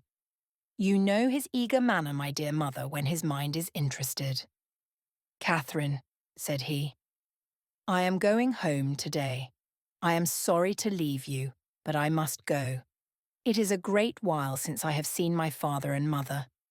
I am going to send James forward with my hunters immediately. If you have any letter, therefore, he can take it. I shall not be at home myself till Wednesday or Thursday, as I shall go through London where I have business. But before I leave you, he continued, speaking in a lower tone and with still greater energy, I must warn you of one thing. Do not let Frederica Vernon be made unhappy by that Martin. He wants to marry her. Her mother promotes the match, but she cannot endure the idea of it. Be assured that I speak from the fullest conviction of the truth of what I say. I know that Frederica is made wretched by Sir James's continuing here. She is a sweet girl and deserves a better fate. Send him away immediately. He is only a fool, but what her mother can mean, heaven only knows. Goodbye, he added, shaking my hand with earnestness. I do not know when you will see me again, but remember what I tell you of Frederica. You must make it your business to see justice done her. She is an amiable girl, and has a very superior mind to what we have given her credit for. He then left me, and ran upstairs. I would not try to stop him, for I knew what his feelings must be. The nature of mine, as I listened to him, I need not attempt to describe. For a minute or two I remained in the same spot, overpowered by wonder of a most agreeable sort indeed. Yet it required some consideration to be tranquilly happy. In about 10 minutes after my return to the parlour, Lady Susan entered the room. I concluded, of course, that she and Reginald had been quarrelling, and looked with anxious curiosity for a confirmation of my belief in her face. Mistress of deceit, however, she appeared perfectly unconcerned, and after chatting on indifferent subjects for a short time, said to me, "I find from Wilson that we are going to lose Mr. DeCourcy. Is it true that he leaves Churchill this morning?" I replied that it was. "He told us nothing of all this last night," said she, laughing, "or even this morning at breakfast, but perhaps he did not know it himself. Young men are often hasty in their resolutions, and not more sudden in forming than unsteady in keeping them. I should not be surprised if he were to change his mind at last and not go." She soon afterwards left the room. I trust, however, my dear mother, that we have no reason to fear an alteration of his present plan. Things have gone too far. They must have quarrelled, and about Frederica too. Her calmness astonishes me. What delight will be yours in seeing him again, in seeing him still worthy your esteem, still capable of forming your happiness. When I next write, I shall be able to tell you that Sir James is gone, Lady Susan vanquished, and Frederica at peace. We have much to do, but it shall be done. I am all impatience to hear how this astonishing change was effected. I finish as I began, with the warmest congratulations. Yours ever, Cath. Vernon. 24th, from the same to the same. Churchill. Little did I imagine, my dear mother, when I sent off my last letter, that the delightful perturbation of spirits I was then in would undergo so speedy, so melancholy a reverse. I never can sufficiently regret that I wrote to you at all. Yet who could have foreseen what has happened? My dear mother, every hope which made me so happy only 2 hours ago has vanished. The quarrel between Lady Susan and Reginald is made up, and we are all as we were before. One point only is gained. Sir James Martin is dismissed. What are we now to look forward to? I am indeed disappointed. Reginald was all but gone, his horse was ordered and all but brought to the door. Who would not have felt safe? For half an hour I was in momentary expectation of his departure. After I had sent off my letter to you, I went to Mr. Vernon and sat with him in his room talking over the whole matter, and then determined to look for Frederica, whom I had not seen since breakfast. I met her on the stairs and saw that she was crying. "My dear aunt," said she, "he is going, Mr. DeCourcy is going, and it is all my fault. I am afraid you will be very angry with me, but indeed I had no idea it would end so." "My love," I replied, "do not think it necessary to apologize to me on that account.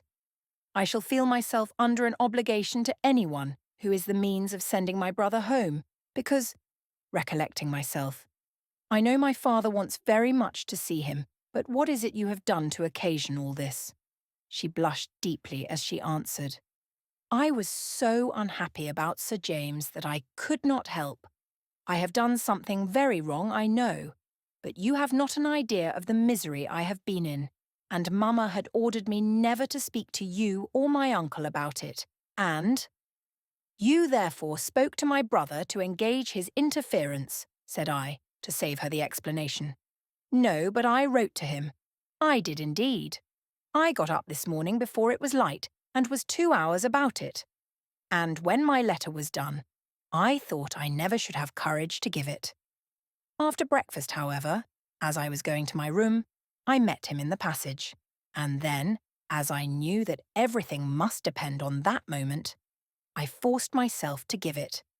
He was so good as to take it immediately. I dared not look at him, and ran away directly. I was in such a fright I could hardly breathe. My dear aunt, you do not know how miserable I have been." Frederica, said I, you ought to have told me all your distresses. You would have found in me a friend always ready to assist you. Do you think that your uncle or I should not have espoused your cause as warmly as my brother? Indeed, I did not doubt your kindness, said she, colouring again. But I thought Mr. DeCourcy could do anything with my mother. But I was mistaken. They have had a dreadful quarrel about it, and he is going away. Mamma will never forgive me, and I shall be worse off than ever. No, you shall not, I replied. In such a point as this, your mother's prohibition ought not to have prevented your speaking to me on the subject. She has no right to make you unhappy, and she shall not do it. Your applying, however, to Reginald can be productive only of good to all parties. I believe it is best as it is. Depend upon it that you shall not be made unhappy any longer. At that moment, how great was my astonishment at seeing Reginald come out of Lady Susan's dressing-room. My heart misgave me instantly. His confusion at seeing me was very evident. Frederica immediately disappeared. Are you going? I said. You will find Mr. Vernon in his own room. No, Catherine, he replied. I am not going. Will you let me speak to you a moment? We went into my room. I find, he continued, his confusion increasing as he spoke, that I have been acting with my usual foolish impetuosity. I have entirely misunderstood Lady Susan, and was on the point of leaving the house under a false impression of her conduct. There has been some very great mistake. We have been all mistaken, I fancy. Frederica does not know her mother. Lady Susan means nothing but her good, but she will not make a friend of her. Lady Susan does not always know, therefore, what will make her daughter happy. Besides, I could have no right to interfere. Miss Vernon was mistaken in applying to me. In short, Catherine, everything has gone wrong, but it is now all happily settled. Lady Susan, I believe, wishes to speak to you about it if you are at leisure. Certainly, I replied, deeply sighing at the recital of so lame a story. I made no comments, however, for words would have been vain. Reginald was glad to get away, and I went to Lady Susan, curious indeed to hear her account of it. Did I not tell you, said she with a smile, that your brother would not leave us after all? You did, indeed, replied I very gravely, but I flattered myself you would be mistaken. I should not have hazarded such an opinion, returned she, if it had not, at that moment, occurred to me that his resolution of going might be occasioned by a conversation in which we had been this morning engaged, and which had ended very much to his dissatisfaction, from our not rightly understanding each other's meaning. This idea struck me at the moment, and I instantly determined that an accidental dispute, in which I might probably be as much to blame as himself, should not deprive you of your brother. If you remember, I left the room almost immediately. I was resolved to lose no time in clearing up those mistakes as far as I could. The case was this. Frederica had set herself violently against marrying Sir James. And can your ladyship wonder that she should? Cried I with some warmth. Frederica has an excellent understanding, and Sir James has none. I am at least very far from regretting it, my dear sister, said she.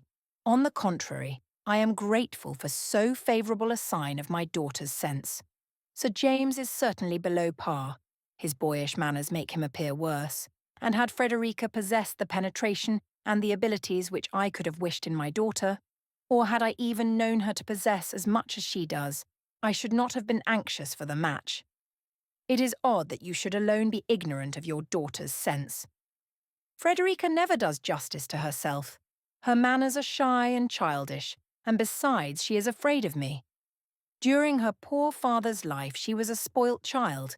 The severity which it has since been necessary for me to show has alienated her affection. Neither has she any of that brilliancy of intellect, that genius or vigour of mind which will force itself forward. Say rather that she has been unfortunate in her education. Heaven knows, my dearest Mrs. Vernon, how fully I am aware of that, but I would wish to forget every circumstance that might throw blame on the memory of one whose name is sacred with me. Here she pretended to cry. I was out of patience with her.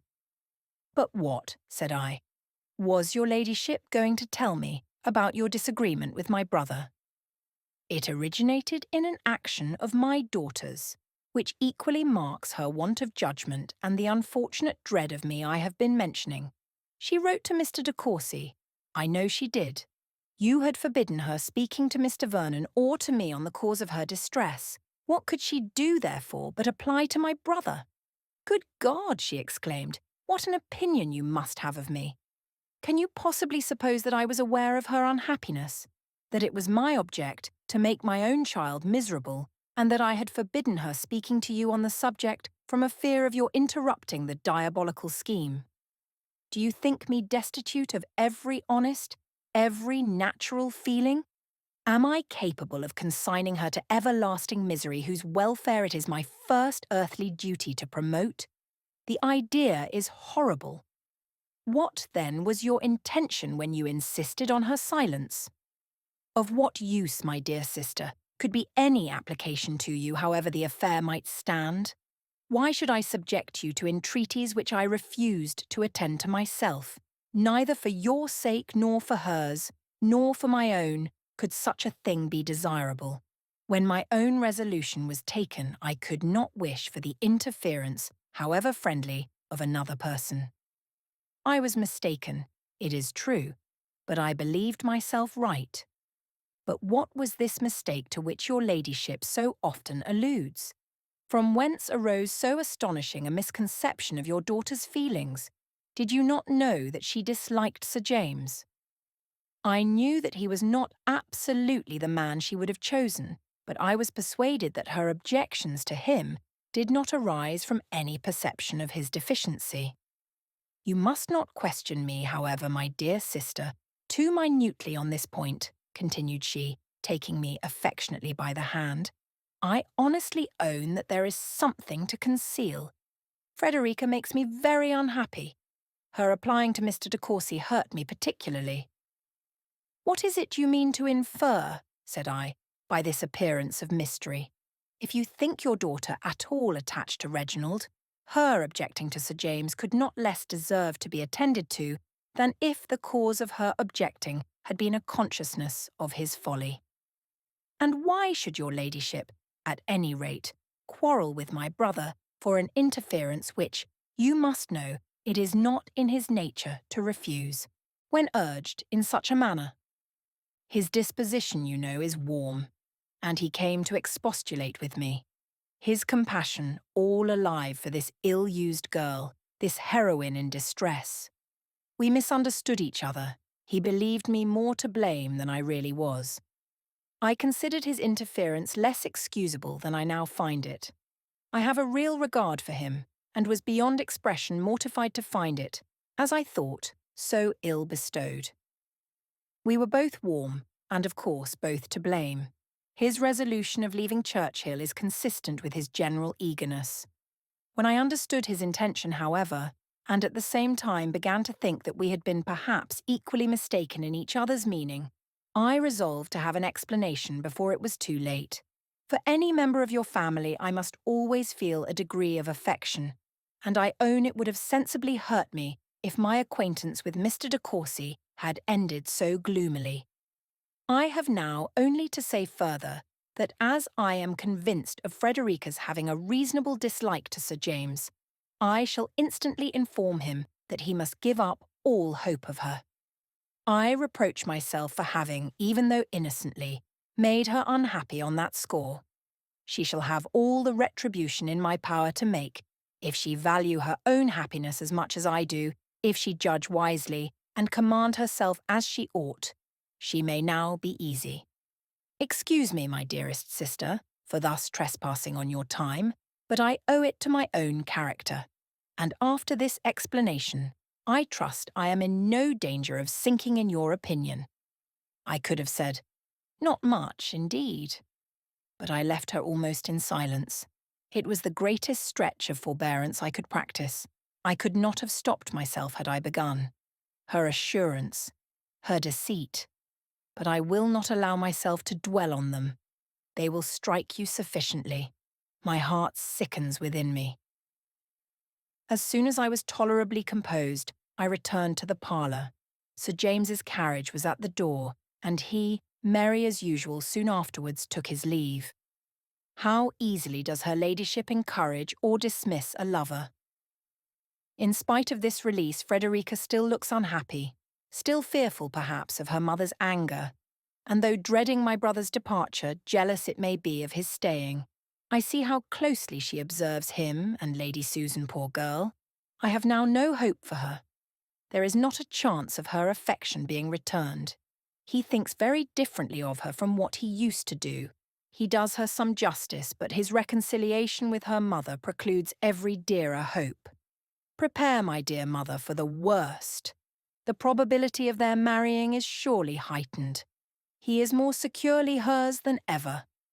When that wretched event takes place, Frederica must belong wholly to us. I am thankful that my last letter will precede this by so little, as every moment that you can be saved from feeling a joy which leads only to disappointment is of consequence. Yours ever, Catherine Vernon. 25வது Lady Susan to Mrs. Johnson, Churchill. I call on you, dear Alicia, for congratulations. I am my own self, gay and triumphant. When I wrote to you the other day, I was, in truth, in high irritation, and with ample cause. Nay, I know not whether I ought to be quite tranquil now, for I have had more trouble in restoring peace than I ever intended to submit to. A spirit, too, resulting from a fancied sense of superior integrity, which is peculiarly insolent.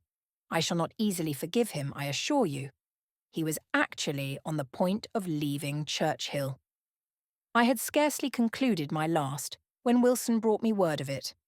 I found, therefore, that something must be done, for I did not choose to leave my character at the mercy of a man whose passions are so violent and so revengeful. It would have been trifling with my reputation to allow of his departing with such an impression in my disfavour. In this light, condescension was necessary. I sent Wilson to say that I desired to speak with him before he went. He came immediately. The angry emotions which had marked every feature when we last parted were partially subdued. He seemed astonished at the summons, and looked as if half wishing and half fearing to be softened by what I might say. If my countenance expressed what I aimed at, it was composed and dignified, and yet with a degree of pensiveness which might convince him that I was not quite happy. I beg your pardon, sir, for the liberty I have taken in sending for you, said I, but as I have just learnt your intention of leaving this place today, I feel it my duty to entreat that you will not, on my account, shorten your visit here, even an hour. I am perfectly aware that after what has passed between us, it would ill suit the feelings of either to remain longer in the same house. So very great, so total a change from the intimacy of friendship must render any future intercourse the severest punishment. And your resolution of quitting Churchill is undoubtedly in unison with our situation and with those lively feelings which I know you to possess. But, at the same time, it is not for me to suffer such a sacrifice as it must be to leave relations to whom you are so much attached and are so dear.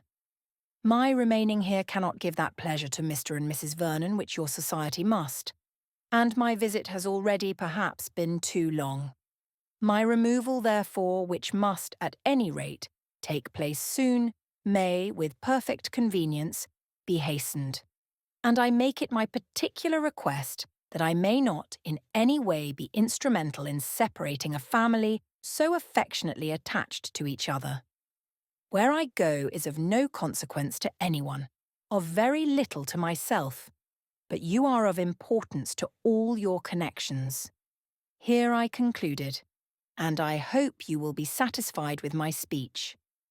Its effect on Reginald justifies some portion of vanity, for it was no less favourable than instantaneous. Oh, how delightful it was to watch the variations of his countenance while I spoke, to see the struggle between returning tenderness and the remains of displeasure.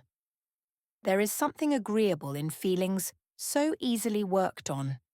Not that I envy him their possession, nor would, for the world, have such myself, but they are very convenient when one wishes to influence the passions of another. And yet this Reginald, whom a very few words from me softened at once into the utmost submission, and rendered more tractable, more attached, more devoted than ever, would have left me in the first angry swelling of his proud heart without deigning to seek an explanation. Humbled as he now is, I cannot forgive him such an instance of pride, and am doubtful whether I ought not to punish him by dismissing him at once after this reconciliation, or by marrying and teasing him for ever. But these measures are each too violent to be adopted without some deliberation. At present my thoughts are fluctuating between various schemes. I have many things to compass. I must punish Frederica, and pretty severely too, for her application to Reginald. I must punish him for receiving it so favourably, and for the rest of his conduct. I must torment my sister-in-law for the insolent triumph of her look and manner since Sir James has been dismissed.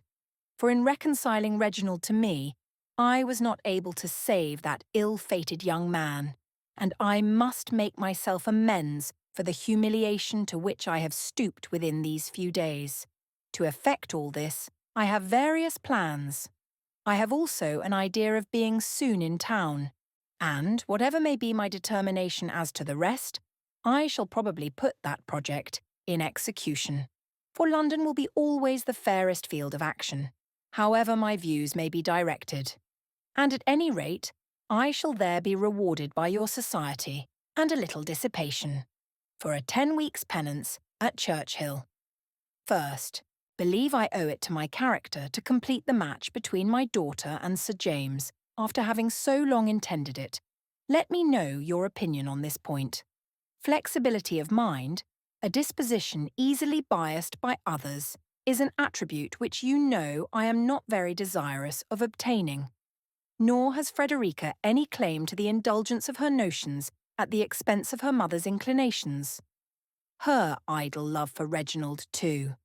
It is surely my duty to discourage such romantic nonsense. All things considered, therefore, it seems incumbent on me to take her to town and marry her immediately to Sir James. When my own will is effected contrary to his, I shall have some credit in being on good terms with Reginald, which at present, in fact, I have not. For though he is still in my power, I have given up the very article by which our quarrel was produced, and at best, the honour of victory is doubtful. Send me your opinion on all these matters, my dear Alicia, and let me know whether you can get lodgings to suit me within a short distance of you. Your most attached. S. Vernon, 26th, Mrs. Johnson to Lady Susan, Edward Street. I am gratified by your reference, and this is my advice. That you come to town yourself, without loss of time, but that you leave Frederica behind. It would surely be much more to the purpose to get yourself well established by marrying Mr. DeCourcy than to irritate him and the rest of his family by making her marry Sir James. You should think more of yourself, and less of your daughter. She is not of a disposition to do you credit in the world, and seems precisely in her proper place at Churchill, with the Vernons. But you are fitted for society, and it is shameful to have you exiled from it. Leave Frederica, therefore, to punish herself for the plague she has given you, by indulging that romantic tender-heartedness which will always ensure her misery enough. And come to London as soon as you can. I have another reason for urging this. Mainwaring came to town last week, and has contrived, in spite of Mr. Johnson, to make opportunities of seeing me. He is absolutely miserable about you, and jealous to such a degree of DeCourcy that it would be highly unadvisable for them to meet at present. And yet, if you do not allow him to see you here, I cannot answer for his not committing some great imprudence, such as going to Churchill, for instance, which would be dreadful. Besides, if you take my advice and resolve to marry DeCourcy, it will be indispensably necessary to you to get Mainwaring out of the way, and you only can have influence enough to send him back to his wife. I have still another motive for your coming. Mr. Johnson leaves London next Tuesday. He is going for his health to Bath, where, if the waters are favourable to his constitution and my wishes, he will be laid up with the gout many weeks. During his absence we shall be able to choose our own society and to have true enjoyment. I would ask you to Edward Street, but that once he forced from me a kind of promise never to invite you to my house. Nothing but my being in the utmost distress for money should have extorted it from me. I can get you, however, a nice drawing-room apartment in Upper Seymour Street, and we may be always together there or here, for I consider my promise to Mr. Johnson as comprehending only, at least in his absence, your not sleeping in the house. Poor Mainwaring gives me such histories of his wife's jealousy. Silly woman to expect constancy from so charming a man. But she always was silly, intolerably so, in marrying him at all. She the heiress of a large fortune and he without a shilling. One title I know she might have had, besides baronets. Her folly in forming the connection was so great that though Mr. Johnson was her guardian, and I do not in general share his feelings, I never can forgive her. Adieu. Yours ever, Alicia. 27th Mrs. Vernon to Lady DeCourcy, Churchill. This letter, my dear mother, will be brought you by Reginald. His long visit is about to be concluded at last, but I fear the separation takes place too late to do us any good. She is going to London to see her particular friend, Mrs. Johnson. It was at first her intention that Frederica should accompany her, for the benefit of masters, but we overruled her there. Frederica was wretched in the idea of going, and I could not bear to have her at the mercy of her mother. Not all the masters in London could compensate for the ruin of her comfort. I should have feared too for her health, and for everything but her principles. There I believe she is not to be injured by her mother, or her mother's friends. But with those friends she must have mixed. A very bad set, I doubt not. Or have been left in total solitude, and I can hardly tell which would have been worse for her. If she is with her mother, moreover, she must, alas, in all probability be with Reginald, and that would be the greatest evil of all. Here we shall in time be in peace, and our regular employments, our books and conversations, with exercise, the children, and every domestic pleasure in my power to procure her, will, I trust, gradually overcome this youthful attachment. I should not have a doubt of it were she slighted for any other woman in the world than her own mother. How long Lady Susan will be in town, or whether she returns here again, I know not. I could not be cordial in my invitation, but if she chooses to come, no want of cordiality on my part will keep her away. I could not help asking Reginald if he intended being in London this winter, as soon as I found her ladyship's steps would be bent thither, and though he professed himself quite undetermined, there was something in his look and voice as he spoke which contradicted his words. I have done with lamentation. I look upon the event as so far decided that I resign myself to it in despair. If he leaves you soon for London, everything will be concluded. Your affectionate C. Vernon, 28th. Mrs. Johnson to Lady Susan. Edward Street. My dearest friend, I write in the greatest distress. The most unfortunate event has just taken place. Mr. Johnson has hit on the most effectual manner of plaguing us all. He had heard, I imagine, by some means or other, that you were soon to be in London, and immediately contrived to have such an attack of the gout as must at least delay his journey to Bath, if not wholly prevent it. I am persuaded the gout is brought on or kept off at pleasure. It was the same when I wanted to join the Hamiltons to the Lakes, and 3 years ago, when I had a fancy for Bath, nothing could induce him to have a gouty symptom. I am pleased to find that my letter had so much effect on you, and that DeCourcy is certainly your own. Let me hear from you as soon as you arrive, and in particular, tell me what you mean to do with Mainwaring. It is impossible to say when I shall be able to come to you.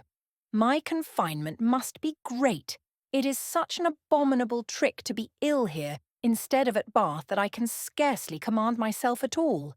At Bath his old aunts would have nursed him, but here it all falls upon me, and he bears pain with such patience that I have not the common excuse for losing my temper. Yours ever, Alicia. 29th. Lady Susan Vernon to Mrs. Johnson. Upper Seymour Street. My dear Alicia, there needed not this last fit of the gout to make me detest Mr. Johnson, but now the extent of my aversion is not to be estimated. To have you confined as nurse in his apartment. My dear Alicia, of what a mistake were you guilty in marrying a man of his age? Just old enough to be formal, ungovernable, and to have the gout. Too old to be agreeable, too young to die. I arrived last night about 5, had scarcely swallowed my dinner when Mainwaring made his appearance.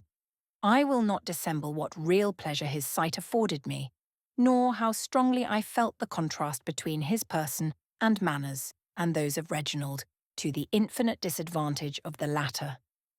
For an hour or two I was even staggered in my resolution of marrying him, and though this was too idle and nonsensical an idea to remain long on my mind, I do not feel very eager for the conclusion of my marriage, nor look forward with much impatience to the time when Reginald, according to our agreement, is to be in town. I shall probably put off his arrival under some pretence or other. He must not come till Mainwaring is gone. I am still doubtful at times as to marrying. If the old man would die, I might not hesitate.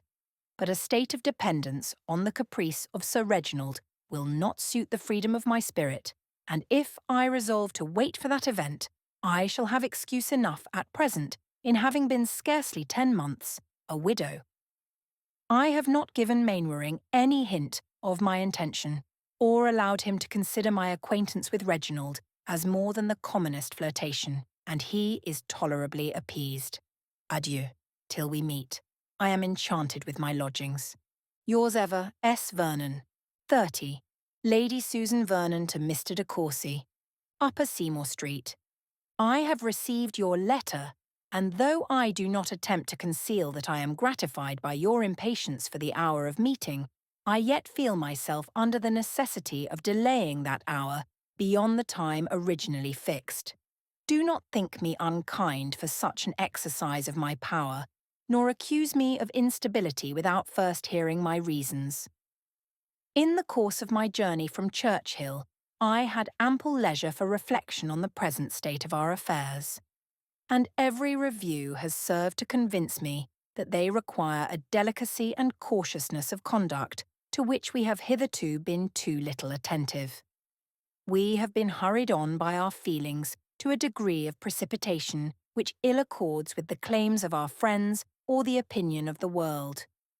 We have been unguarded in forming this hasty engagement, but we must not complete the imprudence by ratifying it while there is so much reason to fear the connection would be opposed by those friends on whom you depend. It is not for us to blame any expectations on your father's side of your marrying to advantage.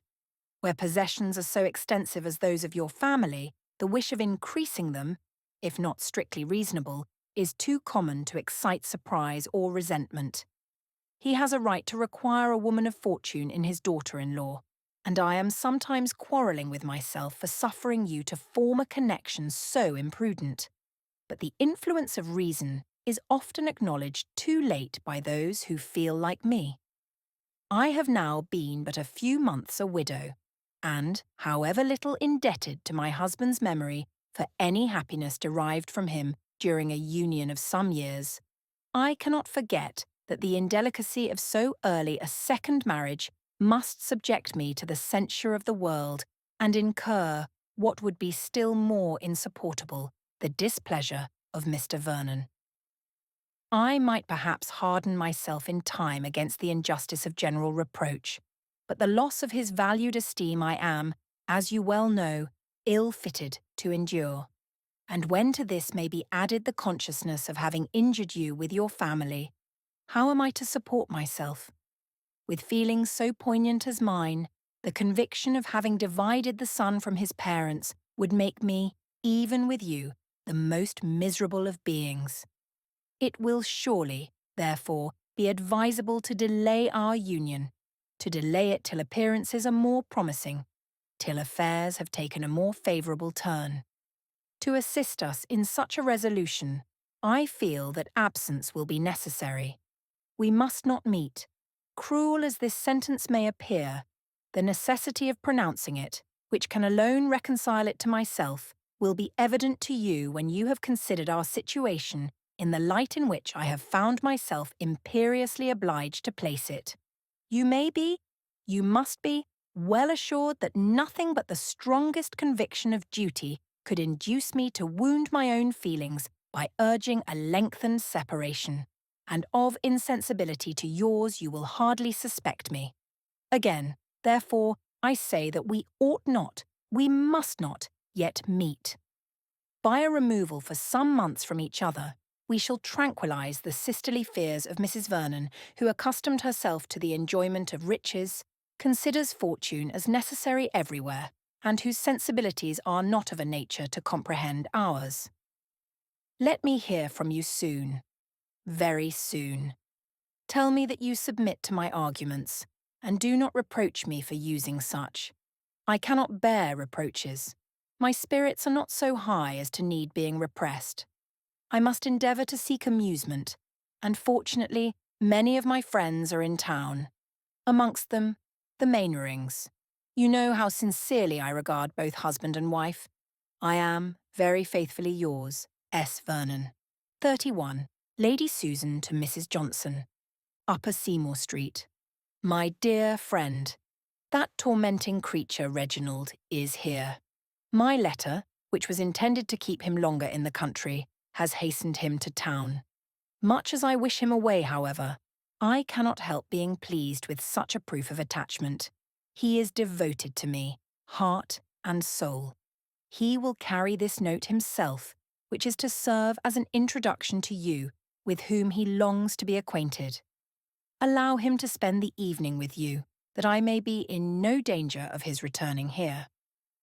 I have told him that I am not quite well, and must be alone, and should he call again there might be confusion, for it is impossible to be sure of servants.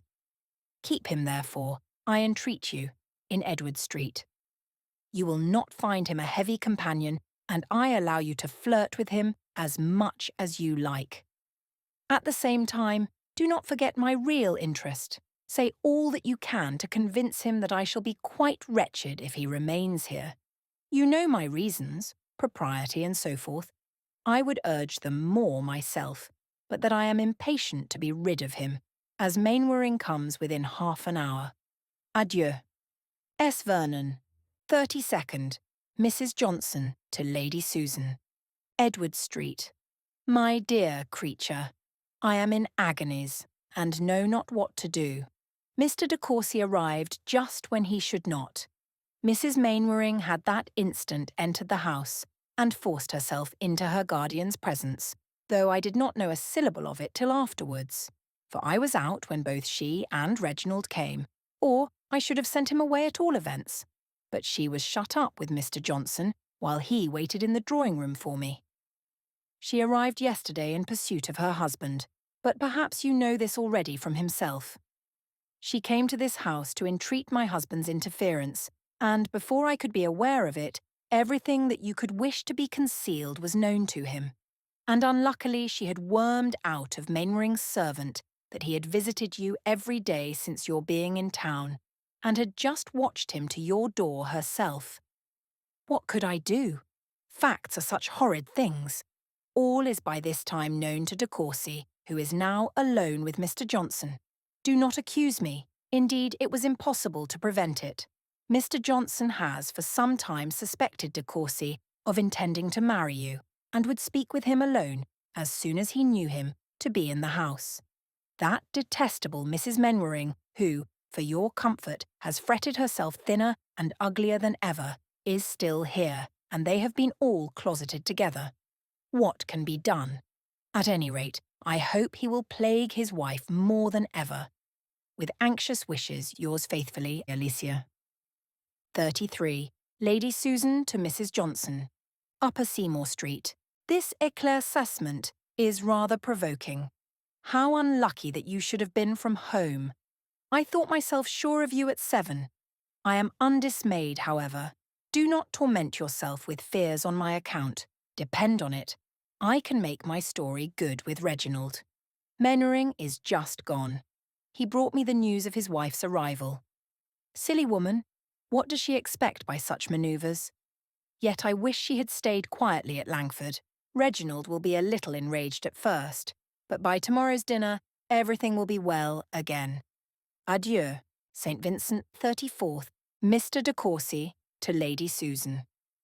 Hotel. I write only to bid you farewell. The spell is removed. I see you as you are. Since we parted yesterday, I have received from indisputable authority such a history of you as must bring the most mortifying conviction of the imposition I have been under, and the absolute necessity of an immediate and eternal separation from you. You cannot doubt to what I allude. Langford, Langford, that word will be sufficient. I received my information in Mr. Johnson's house, from Mrs. Mainwaring herself. You know how I have loved you. You can intimately judge of my present feelings, but I am not so weak as to find indulgence in describing them to a woman who will glory in having excited their anguish, but whose affection they have never been able to gain. Rue DeCourcy, 35. Lady Susan to Mr. DeCourcy. Upper Seymour Street. I will not attempt to describe my astonishment in reading the note this moment received from you. I am bewildered in my endeavours to form some rational conjecture of what Mrs. Mainwaring can have told you to occasion so extraordinary a change in your sentiments. Have I not explained everything to you with respect to myself which could bear a doubtful meaning, and which the ill nature of the world had interpreted to my discredit? What can you now have heard to stagger your esteem for me? Have I ever had a concealment from you? Reginald, you agitate me beyond expression. I cannot suppose that the old story of Mrs. Mainwaring's jealousy can be revived again, or at least be listened to again. Come to me immediately, and explain what is at present absolutely incomprehensible. Believe me, the single word of Langford is not of such potent intelligence as to supersede the necessity of more. If we are to part, it will at least be handsome to take your personal leave. But I have little heart to jest. In truth, I am serious enough, for to be sunk, though but for an hour, in your esteem, is a humiliation to which I know not how to submit. I shall count every minute till your arrival. St. Vincent 36th, Mr. DeCourcy to Lady Susan. Hotel. Why would you write to me? Why do you require particulars? But, since it must be so, I am obliged to declare that all the accounts of your misconduct during the life, and since the death of Mr. Vernon, which had reached me, in common with the world in general, and gained my entire belief before I saw you, but which you, by the exertion of your perverted abilities, had made me resolve to disallow, have been unanswerably proved to me. Nay, more, I am assured that a connection, of which I had never before entertained a thought, has for some time existed, and still continues to exist, between you and the man whose family you robbed of its peace, in return for the hospitality with which you were received into it, that you have corresponded with him ever since your leaving Langford, not with his wife, but with him, and that he now visits you every day. Can you, dare you deny it? And all this at the time when I was an encouraged, an accepted lover. From what have I not escaped? I have only to be grateful. Far from me be all complaint, every sigh of regret. My own folly had endangered me. My preservation I owe to the kindness, the integrity of another. But the unfortunate Mrs. Mainwaring, whose agonies while she related the past seemed to threaten her reason, how is she to be consoled? After such a discovery as this, you will scarcely affect further wonder at my meaning in bidding you adieu. My understanding is at length restored, and teaches no less to abhor the artifices which had subdued me than to despise myself for the weakness on which their strength was founded. Rue DeCourcy, 37, Lady Susan, to Mr. DeCourcy, Upper Seymour Street. I am satisfied, and will trouble you no more when these few lines are dismissed. The engagement which you were eager to form a fortnight ago is no longer compatible with your views, and I rejoice to find that the prudent advice of your parents has not been given in vain. Your restoration to peace will, I doubt not, speedily follow this act of filial obedience, and I flatter myself with the hope of surviving my share in this disappointment. St. Vincent, 38. Mrs. Johnson to Lady Susan Vernon. Edward Street. I am grieved, though I cannot be astonished at your rupture with Mr. DeCourcy. He has just informed Mr. Johnson of it by letter. He leaves London, he says, today. Be assured that I partake in all your feelings, and do not be angry if I say that our intercourse, even by letter, must soon be given up. It makes me miserable. But Mr. Johnson vows that if I persist in the connection, he will settle in the country for the rest of his life, and you know it is impossible to submit to such an extremity while any other alternative remains. You have heard, of course, that the Mainwarings are to part, and I am afraid Mrs. M. will come home to us again. But she is still so fond of her husband, and frets so much about him that perhaps she may not live long. Miss Mainwaring is just come to town to be with her aunt, and they say that she declares she will have Sir James Martin before she leaves London again. If I were you, I would certainly get him myself.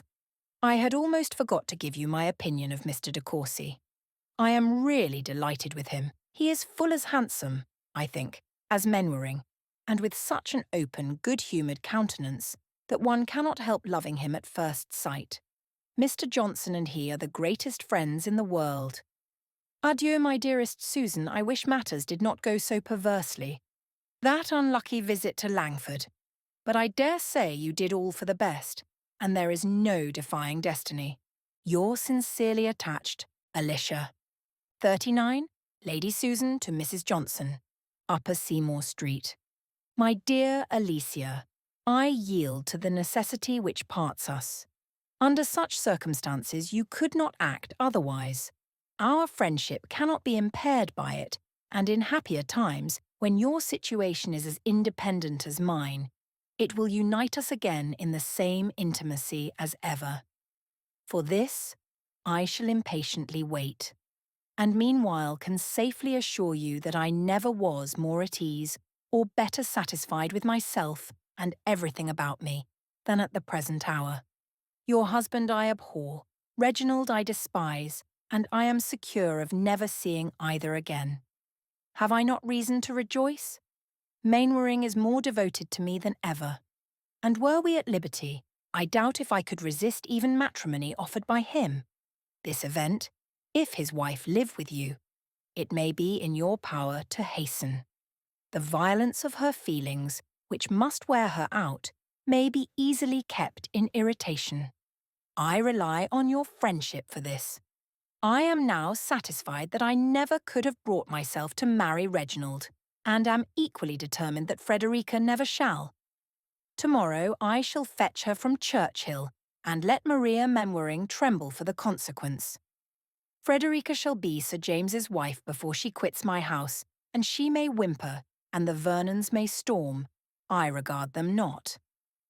I am tired of submitting my will to the caprices of others, of resigning my own judgment in deference to those to whom I owe no duty, and for whom I feel no respect. I have given up too much, have been too easily worked on, but Frederica shall now feel the difference.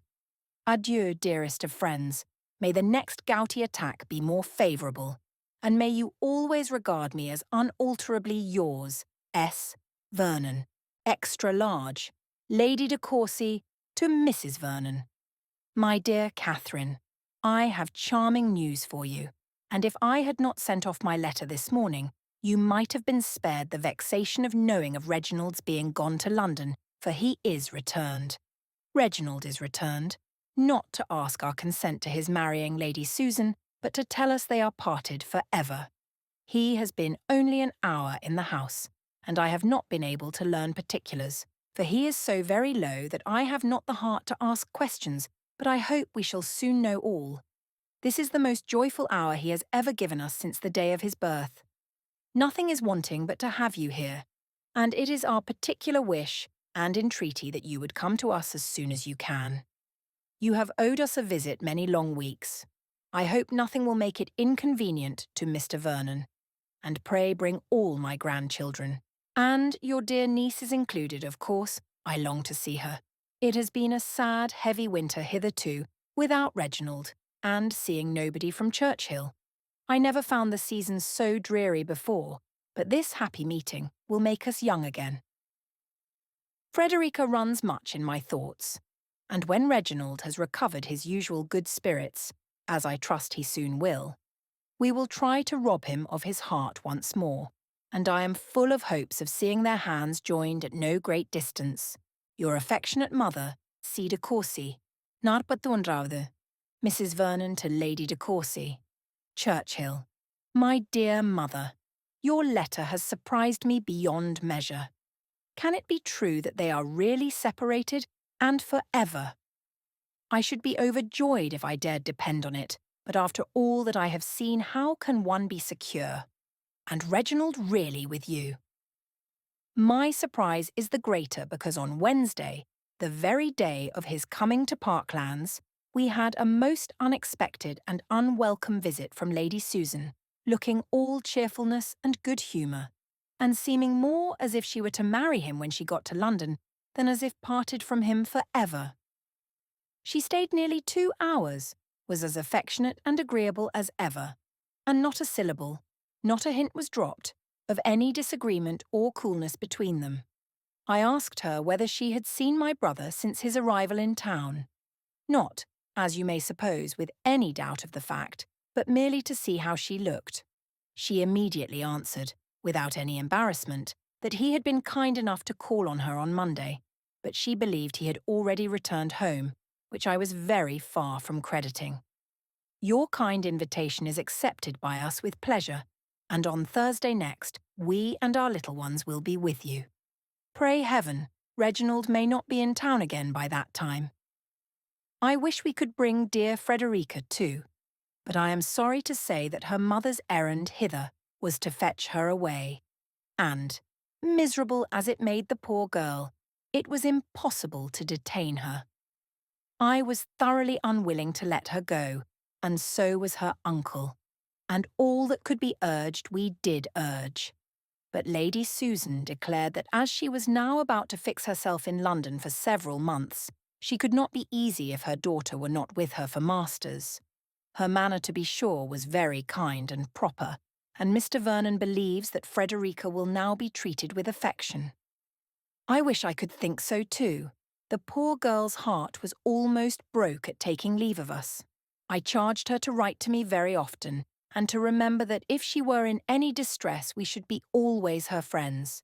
I took care to see her alone that I might say all this, and I hope made her a little more comfortable, but I shall not be easy till I can go to town and judge of her situation myself. I wish there were a better prospect than now appears of the match which the conclusion of your letter declares your expectations of. At present, it is not very likely. Yours ever, C. Vernon. Conclusion. This correspondence, by a meeting between some of the parties and a separation between the others, could not, to the great detriment of the Post Office revenue, be continued any longer. Very little assistance to the state could be derived from the epistolary intercourse of Mrs. Vernon and her niece, for the former soon perceived by the style of Frederica's letters that they were written under her mother's inspection, and therefore, deferring all particular inquiry till she could make it personally in London, ceased writing minutely or often. Having learnt enough in the meanwhile from her open-hearted brother of what had passed between him and Lady Susan to sink the latter lower than ever in her opinion, she was proportionably more anxious to get Frederica removed from such a mother, and placed under her own care, and, though with little hope of success, was resolved to leave nothing unattempted that might offer a chance of obtaining her sister-in-law's consent to it. Her anxiety on the subject made her press for an early visit to London, and Mr. Vernon, who, as it must already have appeared, lived only to do whatever he was desired, soon found some accommodating business to call him thither.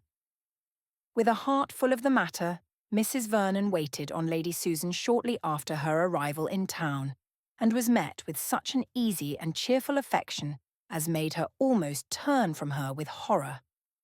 No remembrance of Reginald, no consciousness of guilt, gave one look of embarrassment. She was in excellent spirits, and seemed eager to show at once by every possible attention to her brother and sister her sense of their kindness, and her pleasure in their society. Frederica was no more altered than Lady Susan.